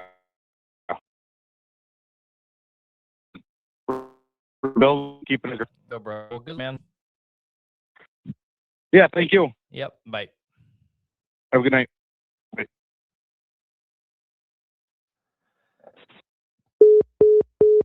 Oh, what the hell?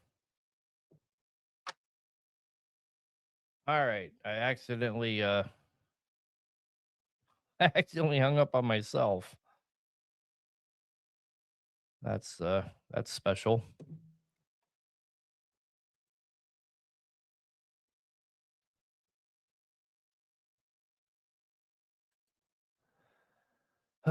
Sorry, I got to call back in the show myself.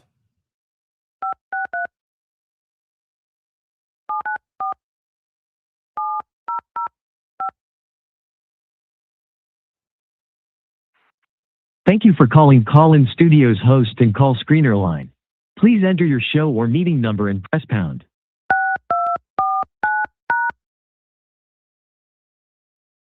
That was an invalid number. Please re-enter your show or meeting number, followed by the pound key.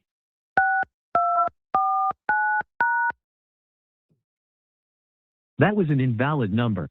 Please re-enter your show or meeting number, followed by the pound key. This thing's such a piece of shit. And that was an invalid PIN for Talk Show. Please re-enter your 6-digit PIN. If you think you have reached the wrong show, hang up and try again. That was an invalid PIN for Talk Show. Please re-enter your 6-digit PIN. If you think you have reached the wrong show. Fucking unreal. I'm sorry, that is not a valid PIN number for Talk Show. Goodbye. Unfortunately, to answer any of these calls, I have to hook that back up. So I'll try to turn it down so you guys don't have to. How do I do that? Right there. Okay, let's try this one more time. Kicked out of his own show. I didn't get kicked out. I actually hung up on myself like a retard.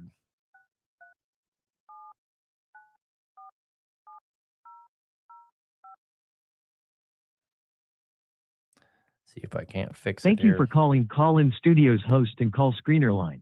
Please enter your show or meeting number and press pound.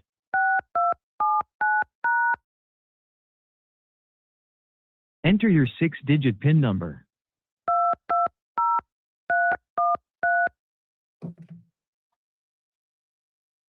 That was an invalid PIN for the author Larry Toombs Gospel Radio Show. Please re-enter your 6-digit PIN. If you think you have reached the wrong show.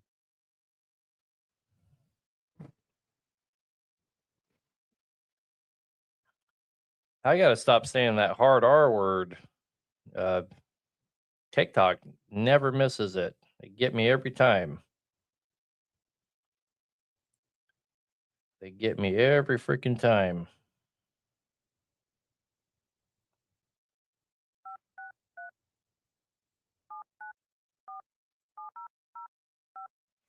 Last time. I'll get it this time. Thank you for calling Call-In Studios host and call screener line. Please enter your show or meeting number and press pound.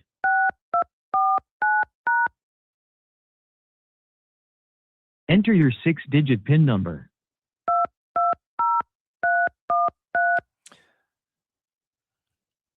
Welcome, host. You are now in the host room and can manage your callers from the Call-In Studio web interface. Good Lord. Sorry about that. We're back. Can you tell us a story about the Hall Road in Alaska? And then somebody asked me to tell a story about North Dakota as well. And I will do that, but let me take some of these callers. I just want to say we're kind of coming up to the end of the show. I was planning on going a little longer tonight because we missed so many shows. A long story short, we have six people on hold here. I'm not going to take any more callers. The last caller is caller number 108. If anybody else calls, I'm not going to take your call. I'm going to run through these calls real quick, and I will tell you guys a Hall Road story, and I will tell you guys a North Dakota story. Yeah, I accidentally called a gospel radio show. That's funny. So let's get through these real quick. Here we go. Hydrolock issue. You're on the air. Hello? Yes, sir. Yeah, I'm here. All right, late. I got a 2008 871. I recently had a complete in-frame done, and when I got the truck back from the guy, I told him it was hydrolocking. He argued with me. I made it 3,000 miles, and I'm blowing antifreeze everywhere. I took the truck back to him. He took it apart. He said it had a cracked head, but I have no evidence of that at all. He put a new head on it, checked the line of protrusion, said they were all at 13 thousandths. Everything was right. Got the truck back. I drove about 5,000 more miles, and I'm having the same problem. I'm hydraulic, and I'm filling the cylinder up.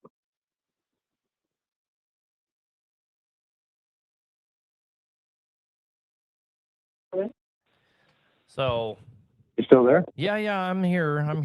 My pocket. Okay. I mean, so, my pocket guess is you're not getting a new head.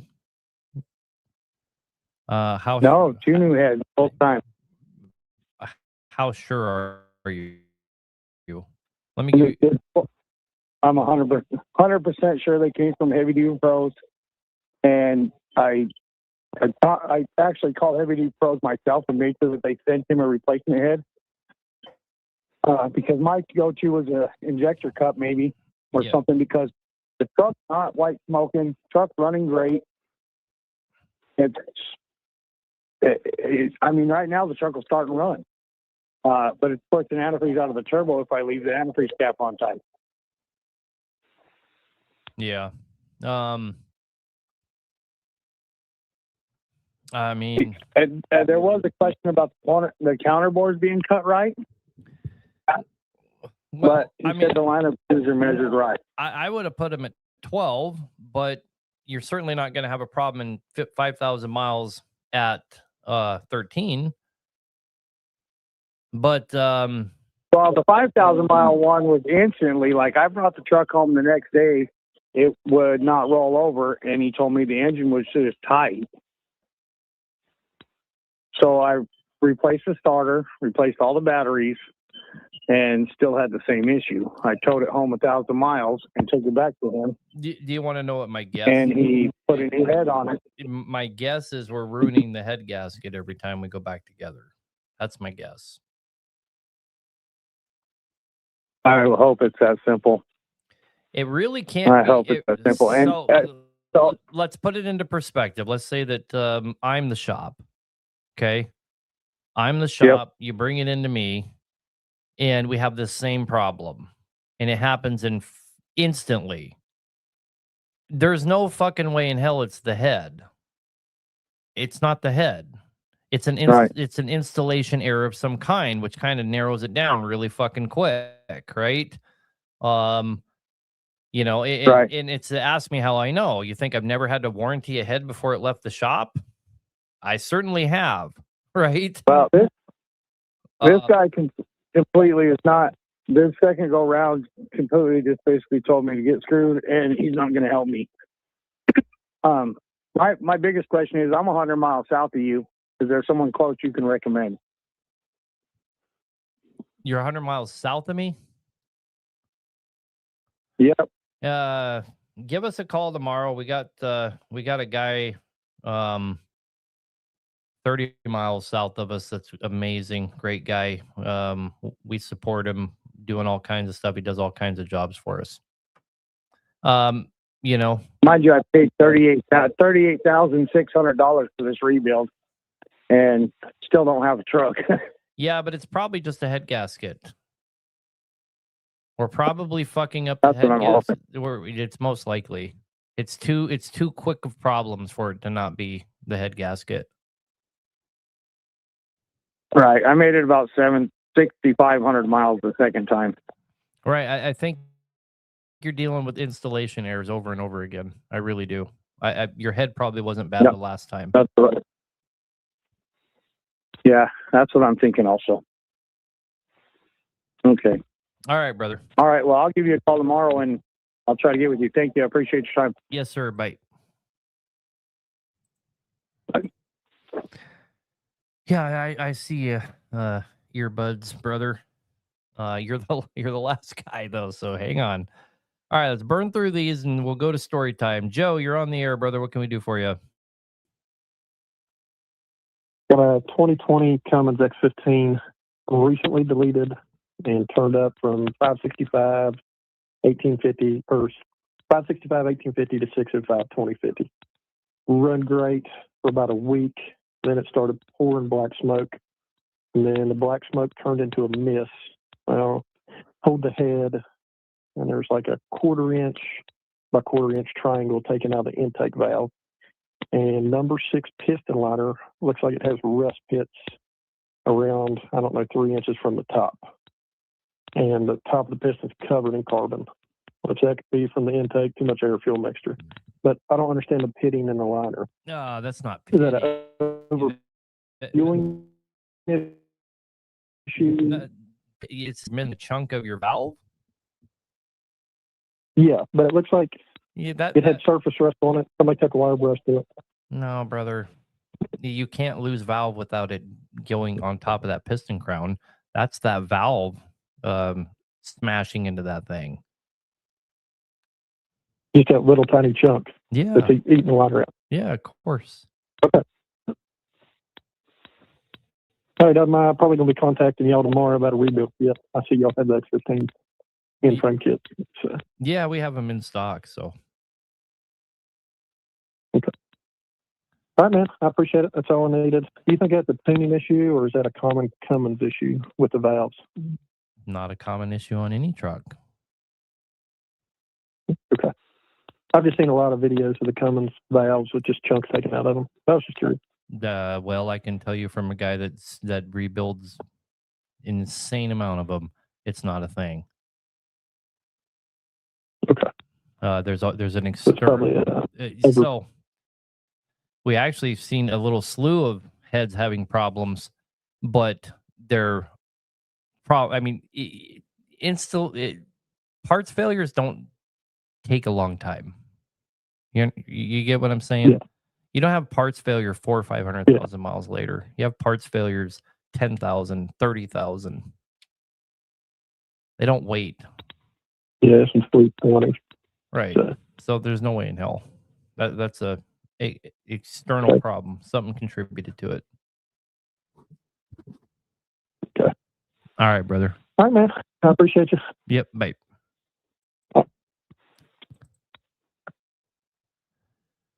Almost hung up on myself again. I probably would have gave up if I did. All right, 4 more. Yeah, 4 more to go. John McDonald, you're on the air, brother. Hopefully we can help you out. I got a 2000 2WS.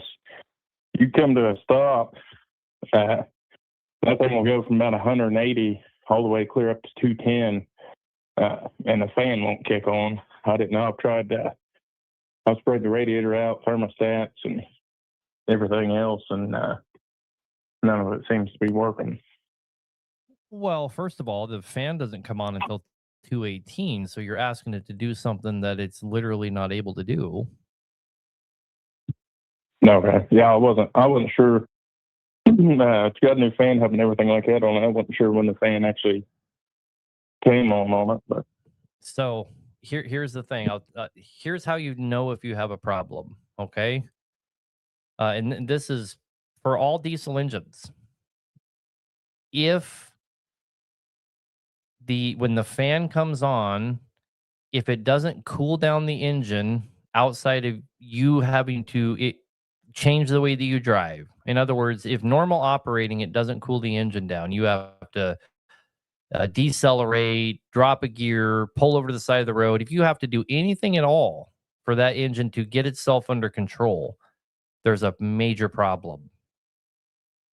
It's not that way that engine is or whatever else. So but that's how you decide if you have a problem.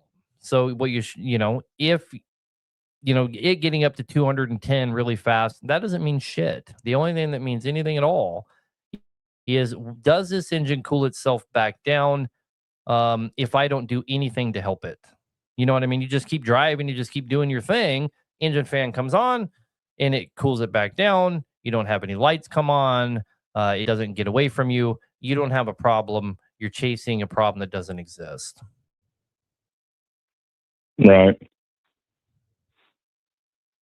Yeah, like I said, when you come to a stop, it'll be about 180, and then it'll just climb all the way up to 210, just sitting there at an idle. Yeah, that's not. If you come off the road. And, yeah, but that's not unheard of, right? You got wind going through the radiator and all this, and then you come to a stop, and all the hot water flows around in it. You have nothing cooling it.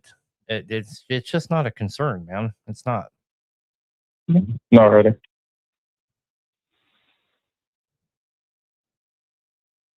All right. All right. All right, brother. I appreciate it. Yep. Have a good night. Yep. 3 to go. Teddy, you're on the air, brother. What can we do for you? Yeah, I got a 2015 MP8 Max, and it's pushing coolant, but it only pushes coolant in the summer months. Like, per se, like in winter when it's cooler, it won't push any coolant. It's done the same thing last year. Just because of warmer temperatures, now it's running more like in the 210 range. It starts to push coolant. Winter months it's running like 180, 190. And it never pushes any coolant in the winter, but now that we're in the warmer weather, now it's pushing coolant again. I think I know what it is, but I think it might be a cracked head. When it's getting hotter, the crack's opening up, maybe something like that. Well, I mean, kind of depends what you mean by pushing coolant, right? I can't tell, and I'm not saying. Well, pushing it out the overflow. Right. I understood that part, but it would blow your mind how many people bring me trucks that are pushing coolant, and it ends up being they keep putting too much in it, and every time it gets hot enough, it pushes out what they overfill it, because it's gonna, Yeah. You know what I'm talking It'll about? do it enough to where there's nothing in the tank. Okay, so you have a problem for sure. Yeah, I mean, if I'm in a hard pull, say Fancy Gap in Virginia, it ain't nothing on a hot day to push a gallon and a half out. Okay. But I can go all through the winter months and never push none. Sure. And you might try putting a new cap on. Cap? It. Yeah. I already tried that. Yeah. My first thought was, could an EGR cost something like that? Cooler. I don't think it can the way you're describing it. when it's, you know, cold enough out, you don't have the problem. It's most likely a cracked head. I had a cat. Yeah, well, I know with 100% certainty I'm getting combustion gas. Oh yeah, okay. I mean, I don't know how accurate that test is. Where you put the chemical in there, very it turns green. very accurate. It instantly turns green. Yeah, your head's no good. Okay, so it's either head or head gasket, one of the two. Well, it's highly unlikely it's the gasket. It's most likely the head. Gotcha. Okay. All righty, man. I appreciate it. Yes, sir. Good luck. You know, when you have a head gasket issue, they tend to just sit there and push and push and push and push. And when you have a head issue, they'll be more sporadic, more come and go, and they'll be much more violent when they come. Anyhow, 2 callers left. Chris Bone, you're on the air, brother. What can we do for you? Hey, man. I'm a huge fan. Love what you're doing. Well, thank you. I just got a quick question. I've got an X15. I just blew an X15. They put a new one in it, and it seems like it doesn't idle very high. Okay. What is it idle at? Typically, it's just above 20 PSI.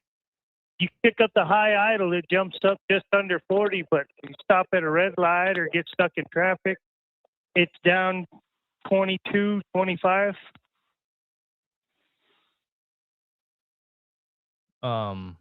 Yeah, that's how the Cummins run, brother. I don't remember seeing it with the last one, and this one's doing it, and I want to pick your brain, man. Yeah, so your Cummins system is a low pressure, high flow system, and what you're describing is normal. Okay. Okay. Well, I appreciate you, man. I love watching your show. Yes, sir. Yeah, don't create problems where there ain't one. I'm just curious, that's all. Yep. No, you're good. Have a good night, brother, and good luck. You too. Yep. Bye.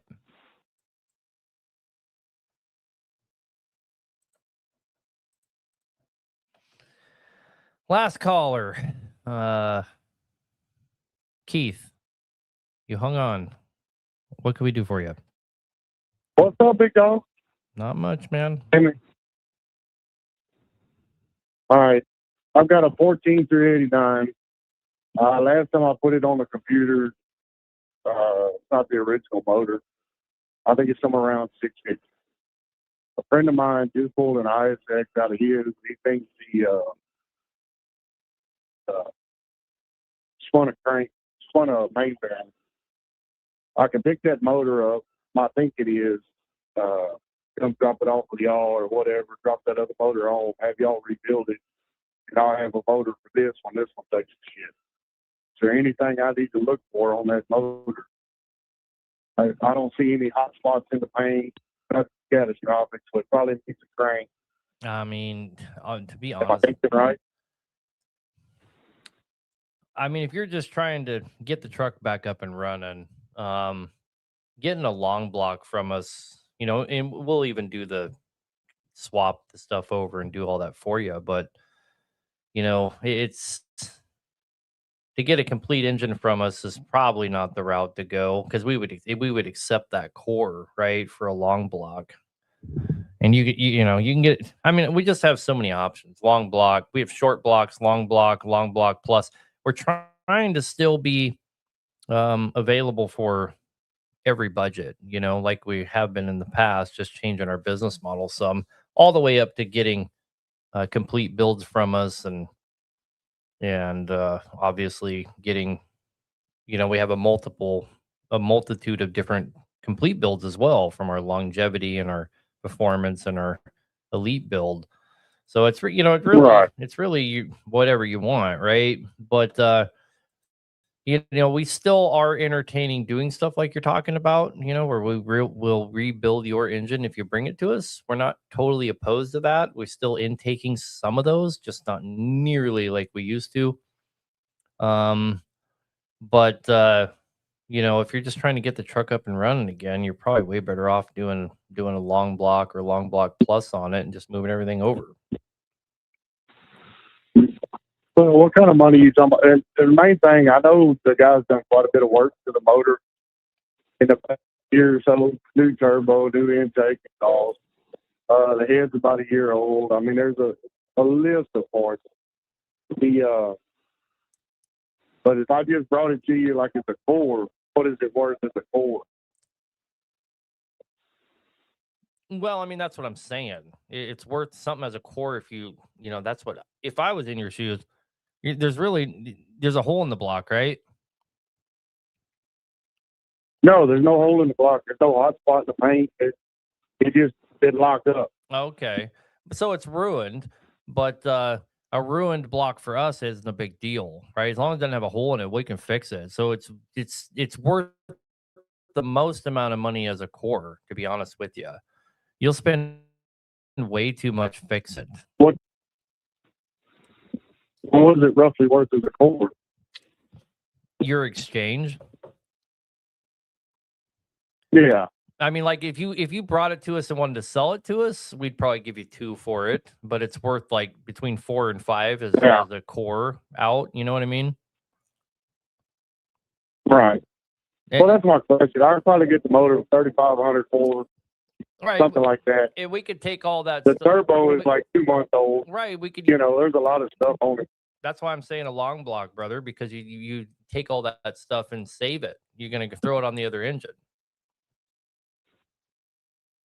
Right. Because I'm coming down I-10 coming to San Antonio right now with the load. Yeah. So my truck is running. I'm just thinking future projects. I know this one's going to take a hit one day. Well, I mean, just I don't really even like having these conversations anyways. I don't like this thing turning into a sales pitch. So, you know, just give us a call and we'll kind of give you all your options. All right.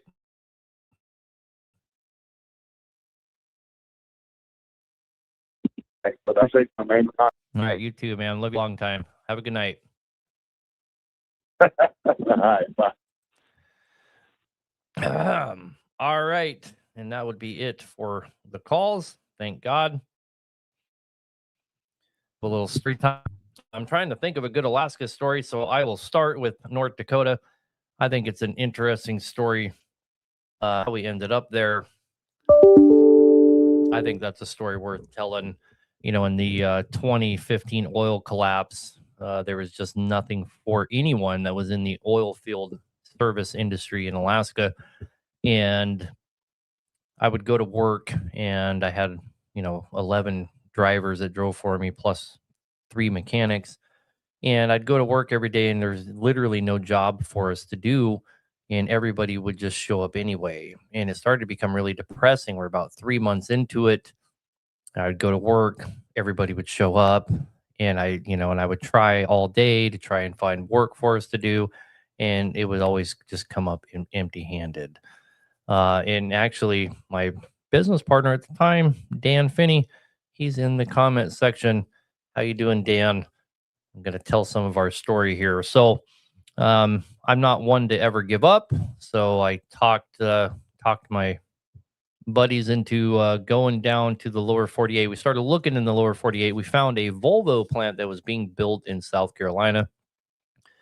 So we headed down to South Carolina to do this job. They made us all these promises. We're going to make all this money and this. Now we get there and it's just a shit show. My trucks couldn't make more than $600 a day, it seemed like.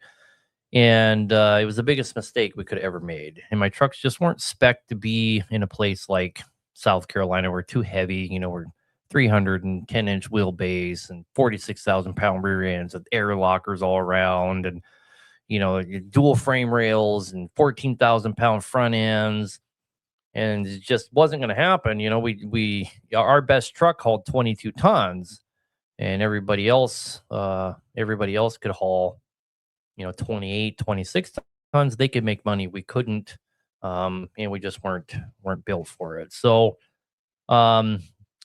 we spent the next 18 months literally trying to escape South Carolina. We actually ended up in Georgia, kind of the same thing. It was literally 18 months of living the hardest I've ever lived in my entire life, trying to escape. I saved up $10,000. All my trucks needed brakes, drums, tires. So I gathered as many wore out tires as I could find, took them all to a recap shop, had them all recapped, paid them off as I went. We went and bought the cheapest brake shoes we could find for all the trucks, and then we went to the junkyard and bought drums, basically all new drums, but they were all from wrecked trucks. We just sourced every drum that we could, put all new drums, all new brakes, well, not new, junkyard drums, brakes, and all these recap tires to get my trucks in a position where we could go. Because all my trucks were being ran into the ground. 18 months of not being able to afford to hardly maintain them. We're just greasing them, trying to keep up with the maintenance, but tires are all going to shit and all that kind of stuff. Oh, that's another thing. We were down in South Carolina and Georgia, and I didn't own a truck with AC. So me and all these guys are working through the summers with no AC. It was literally hell on earth. So I saved up $10,000 plus did the work to the trucks, and we took off and went to North Dakota. Now I called 5 or 6 different companies in North Dakota. Everybody told me that I called, there's nothing going on here. We don't have any work for you. But I just knew that if I made it to an oil field where my trucks could come into their own, that my odds of surviving were going to increase. So we drove to North Dakota, and with $10,000 in operating money, no clue what we were going to do. We didn't even know where to go. How we decided where we were going to go, I told my wife, I said, find us the most inexpensive housing you can fucking find us.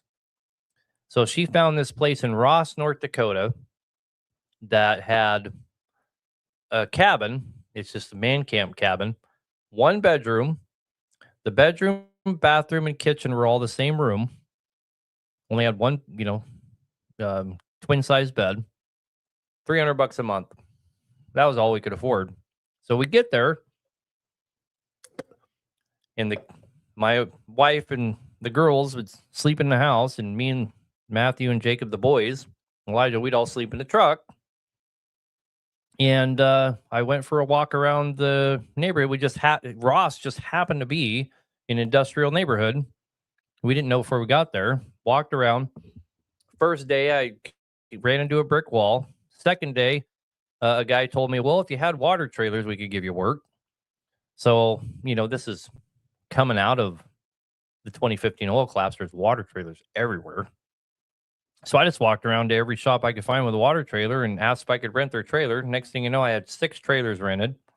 They all needed a bunch of work, but me and Lightning just put all the work into them. We were sourcing used hoses, you name it. Anything we could do to get these trailers going. We were just cobbling them together. And we'd been there for 3 days, and I got 3 of my trucks to work. And about 4 days later, I got 3 more of them to work hauling sandbox. And what I would do is I would go work all day long till it was late, and then I'd come home so my boys could sleep in my truck.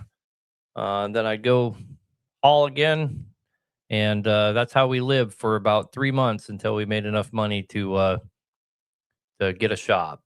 So, and once we got a shop, I happened to get a shop that had a little apartment up top. So a little bit better situation for my family. But the moral of the story is we survived. It was 2 years of the worst time of my life. So, but the moral of the story is don't give up, right? there was a time when I was buying flats of kidney beans from Walmart, and that's what I was eating for lunch and dinner every day, so my family could eat decent food. And I did that for about 6 months, and I didn't give up. So it is what it is. Sometimes you have to, and that's why, in the trucking industry here, a lot of people ask me how I put up with so much shit. Because I've fucking been there, man. I've been there. Trucking is such a hard industry to be in. So I just kind of understand. I see things from the owner's point of view, the owner operator. But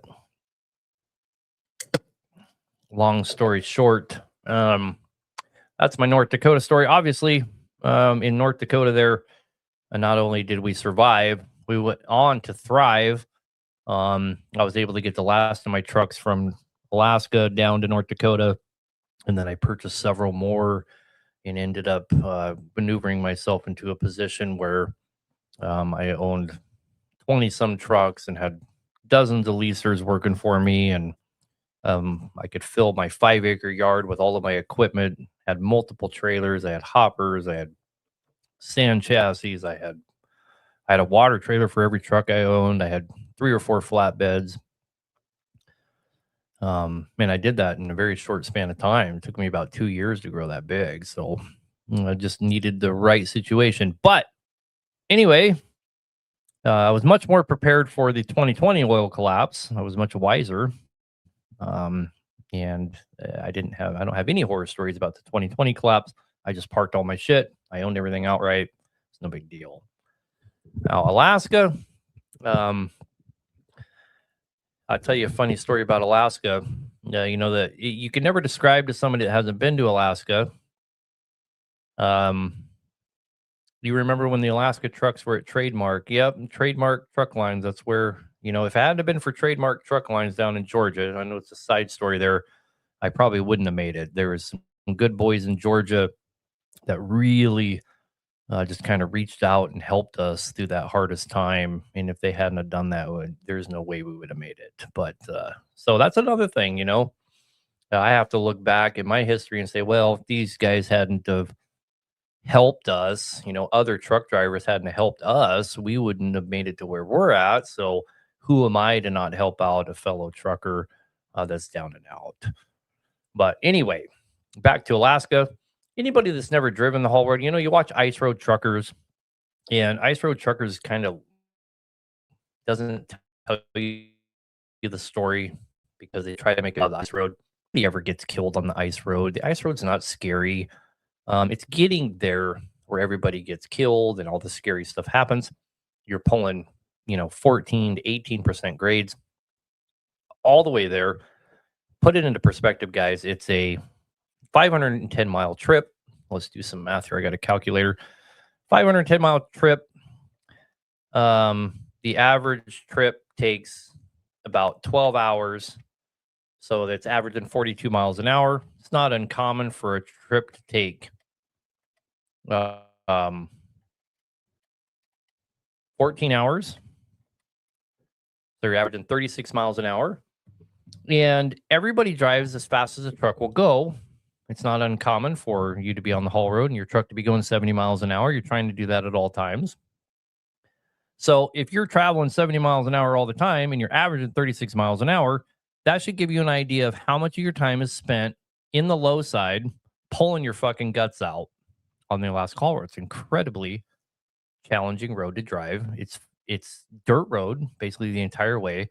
And for all intents and purposes, everybody calls it a one-lane road because it damn near is, right?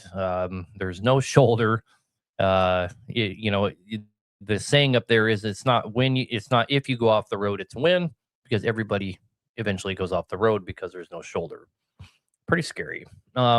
Anyhow, long story short, the way that I got on the Alaska haul road, the way that normally people get on the Alaska haul road, especially back during this time, was most companies, they would hire you and then they would have you run from Anchorage to Fairbanks for a year and then, or maybe even 2. and then they would have you go up the haul road in the summertime for a couple of trips. And if you did well, then you would follow somebody up there for maybe 10 trips in the summertime, and then they would entertain you going up there in the wintertime. So that's you're going to spend a couple of years working for a company to get a chance to even go run on the Alaska Haul Road. There's only about 300 qualified drivers at any given time in the world that run that road. Okay. But my entire family, all my brothers ran the Alaska Haul Road, and I went and got my CDL, and I don't even have a month worth of driving. All I ever did was haul some side dump for my brother on base. He paid me really well, but the job ended. And my brother, that's a couple years older than me, is like, well, let's go run the haul road. And I was pretty scared of that thought. But I was like, well, no one's going to put me on anyway. And he's like, no. We'll just tell him you've been running the haul road for our oldest brother, Josh. So we went into Linden, which is like Carlisle. If you ever watched Ice Road Truckers, the same type of company. We went into Linden, and I leased on with them as an owner operator. And my brother told him that I had lots of experience. So they gave me a load. I had my truck. I had a W900, and they gave me a load, and I hooked up to it. And my brother took me up the Alaska Haul Road, and he just walked me through the entire road, all the way there and all the way back. But man, I can tell you now, looking back, that I was the most dangerous thing that road has ever seen. I didn't know how to go down a hill. I didn't know how to downshift. I didn't even know how to downshift. I would get where I would top out on a hill. I'd pick a gear and go down it. Yeah, and I had no business being on that road. But one night I was coming home, and I had a backhaul. My brother insisted I take one. Every time I made it to Prudhoe, I was just like, oh man, I can't believe I made it. And we're coming home, and I get to the top of a hill. I pick a gear, and I think I picked like fifth gear or something. Go off. My jakes lock up. My jakes lock the tires up. And if that's ever happened to you, the jakes will lock up, and then they'll, when they lock up the tires, the jakes will cut out. The computer will tell the jakes to cut out, and then it'll let the tires free roll. Then the jakes will come on again and try and slow you back down. But when you free roll, you get going way faster. And so every time the jakes would come on, I would go into a slide again. So I'm coming down this mountain, and I just keep going faster and faster and faster. And I grabbed the radio and I screamed at my brother. I said, oh, the jakes keep locking up. What do I do? I mean, I had no business on that road. He's like, you grab gears. You got to grab gears. So I grab a couple of gears, and next thing I know, I'm doing about 50 miles an hour down this hill. And you can't go fast hill because there's the bottom. My brother gets on the radio, says there's two coming. So we got two trucks coming. My truck's all over the freaking road. And I'll never know to this day how it did it, but that truck, maybe it just wasn't as slick down towards the bottom, but Jake's grabbed, started to slow down.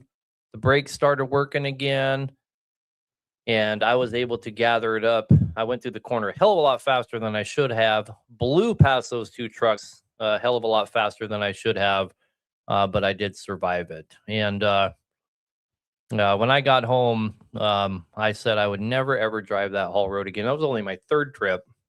I will never, ever, ever, ever drive on that road again. And I didn't. I sat around for about a week and a half, refused to take another load, and then I got paid for those 3 loads. And when I saw my fucking check for those 3 loads, I literally dropped a dookie in my pants. I could not believe that they paid me that much money for 3 days worth of work. Absolutely insane how much money they paid me. And so I became a haul road trucker. I went back out and started trucking the road. And one of my really good friends, he had bought in a truck, and he was on his 20th trip, and him and I started running together, and that helped quite a bit. But it's pretty crazy how much they paid around that road, and they should, because it's so freaking dangerous. There's only one truck stop in Alaska, the entire state. The state, by the way, is twice the size of Texas, plus a little more. If you cut Alaska in half, Texas would be the third largest state. And that's a true statement. And the entire state, there's only one truck stop, and that's at the base of the haul road. And when you go in there, there's a big glass room, and it's got plaques all over inside, and all those plaques are all the people that died hauling freight on that road. So it's really intimidating to run that road. I don't miss it. And people ask me all the time if I miss it. I can tell you that I had there towards the end of my career running the haul road, I was prone to having panic attacks before I'd take a trip. It'd be shitty out. I'd get a load, and when you get a load, you haul it. And it'd be shitty out, and I'd have a panic attack. Who wants to live like that just to make money? It's crazy. I remember one time I was coming home, and it was about 40 below when I went up. When I was coming back, it warmed up to about 38 degrees, and it started raining, but the ground is still 20 below, freezing as fast as it comes down. And I had to chain up, and I ran chains for 370 miles. 370 miles chained up. Oh, and by the way, I didn't break a chain. The key to not breaking a chain is really simple. Don't go over 30 miles an hour. You won't break chains. Doesn't matter.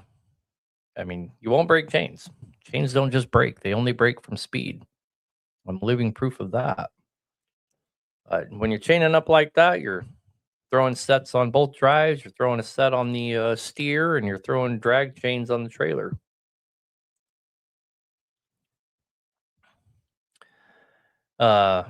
And of course, most people know that I went off the side of a mountain in Alaska.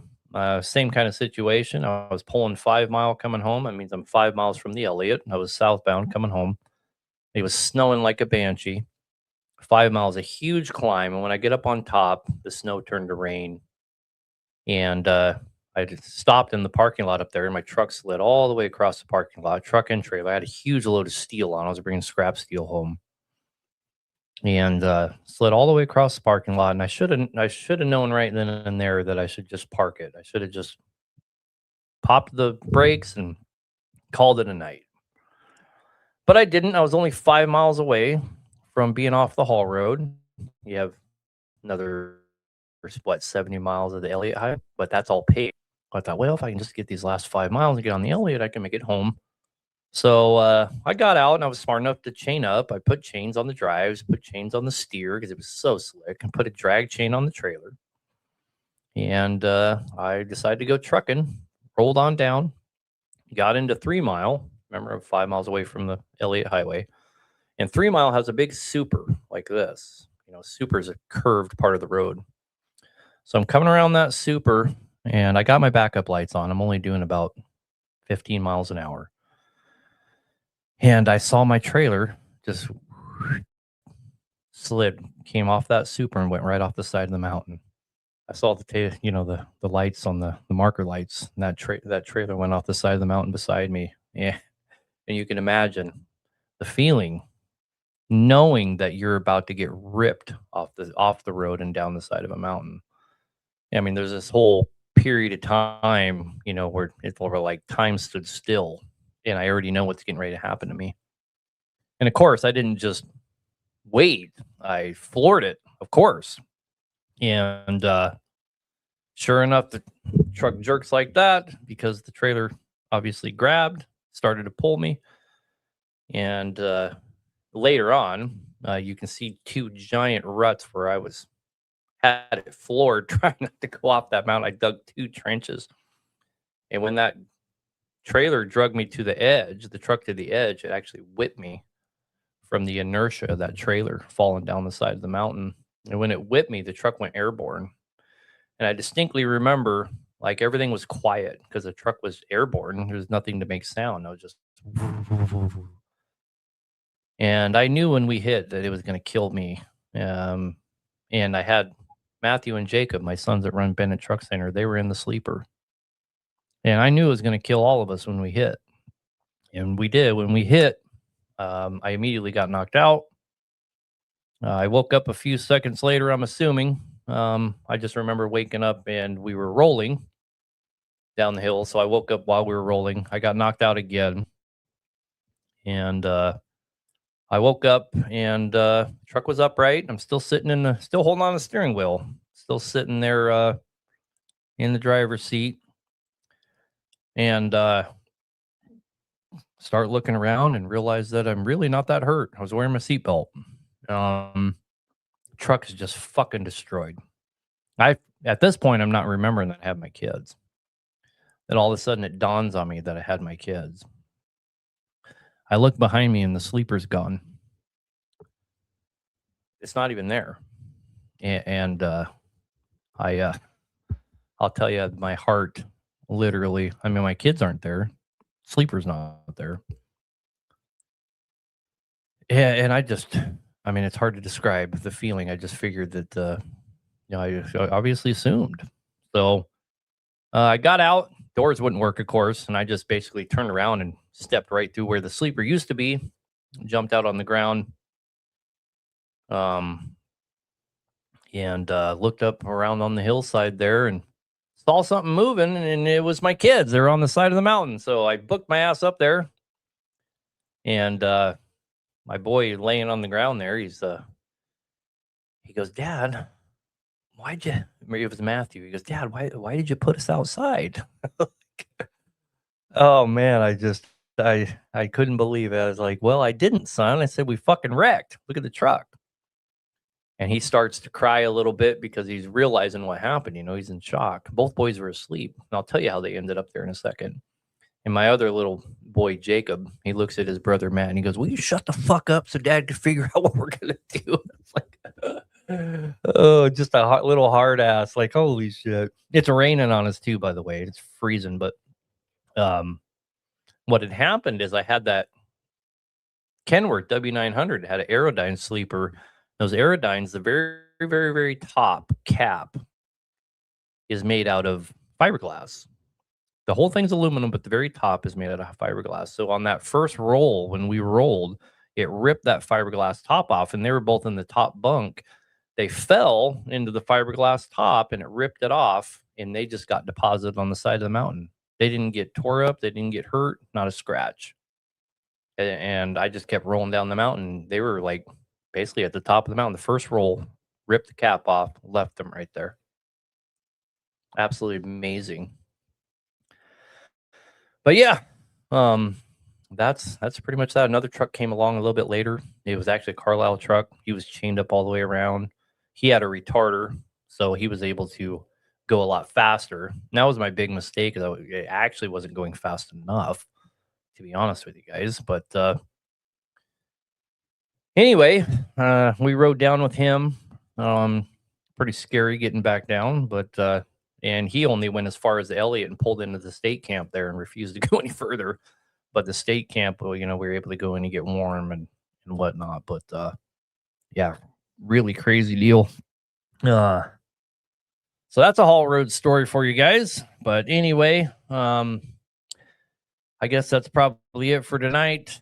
You know a little bit more about me. You probably understand a little bit better why I'm so tolerant of the trucking industry, and just all the ups and downs that come with it, and the way I feel about guys that do this job day in and day out, and just who I am in this industry and why I care about it. Be honest with you, all the insults, all the shit talk, and all that kind of stuff, none of that ever hurts my feelings. The only time I really ever get my feelings hurt a little bit, and when people just say, oh, he just does all this stuff so he can fuck everybody.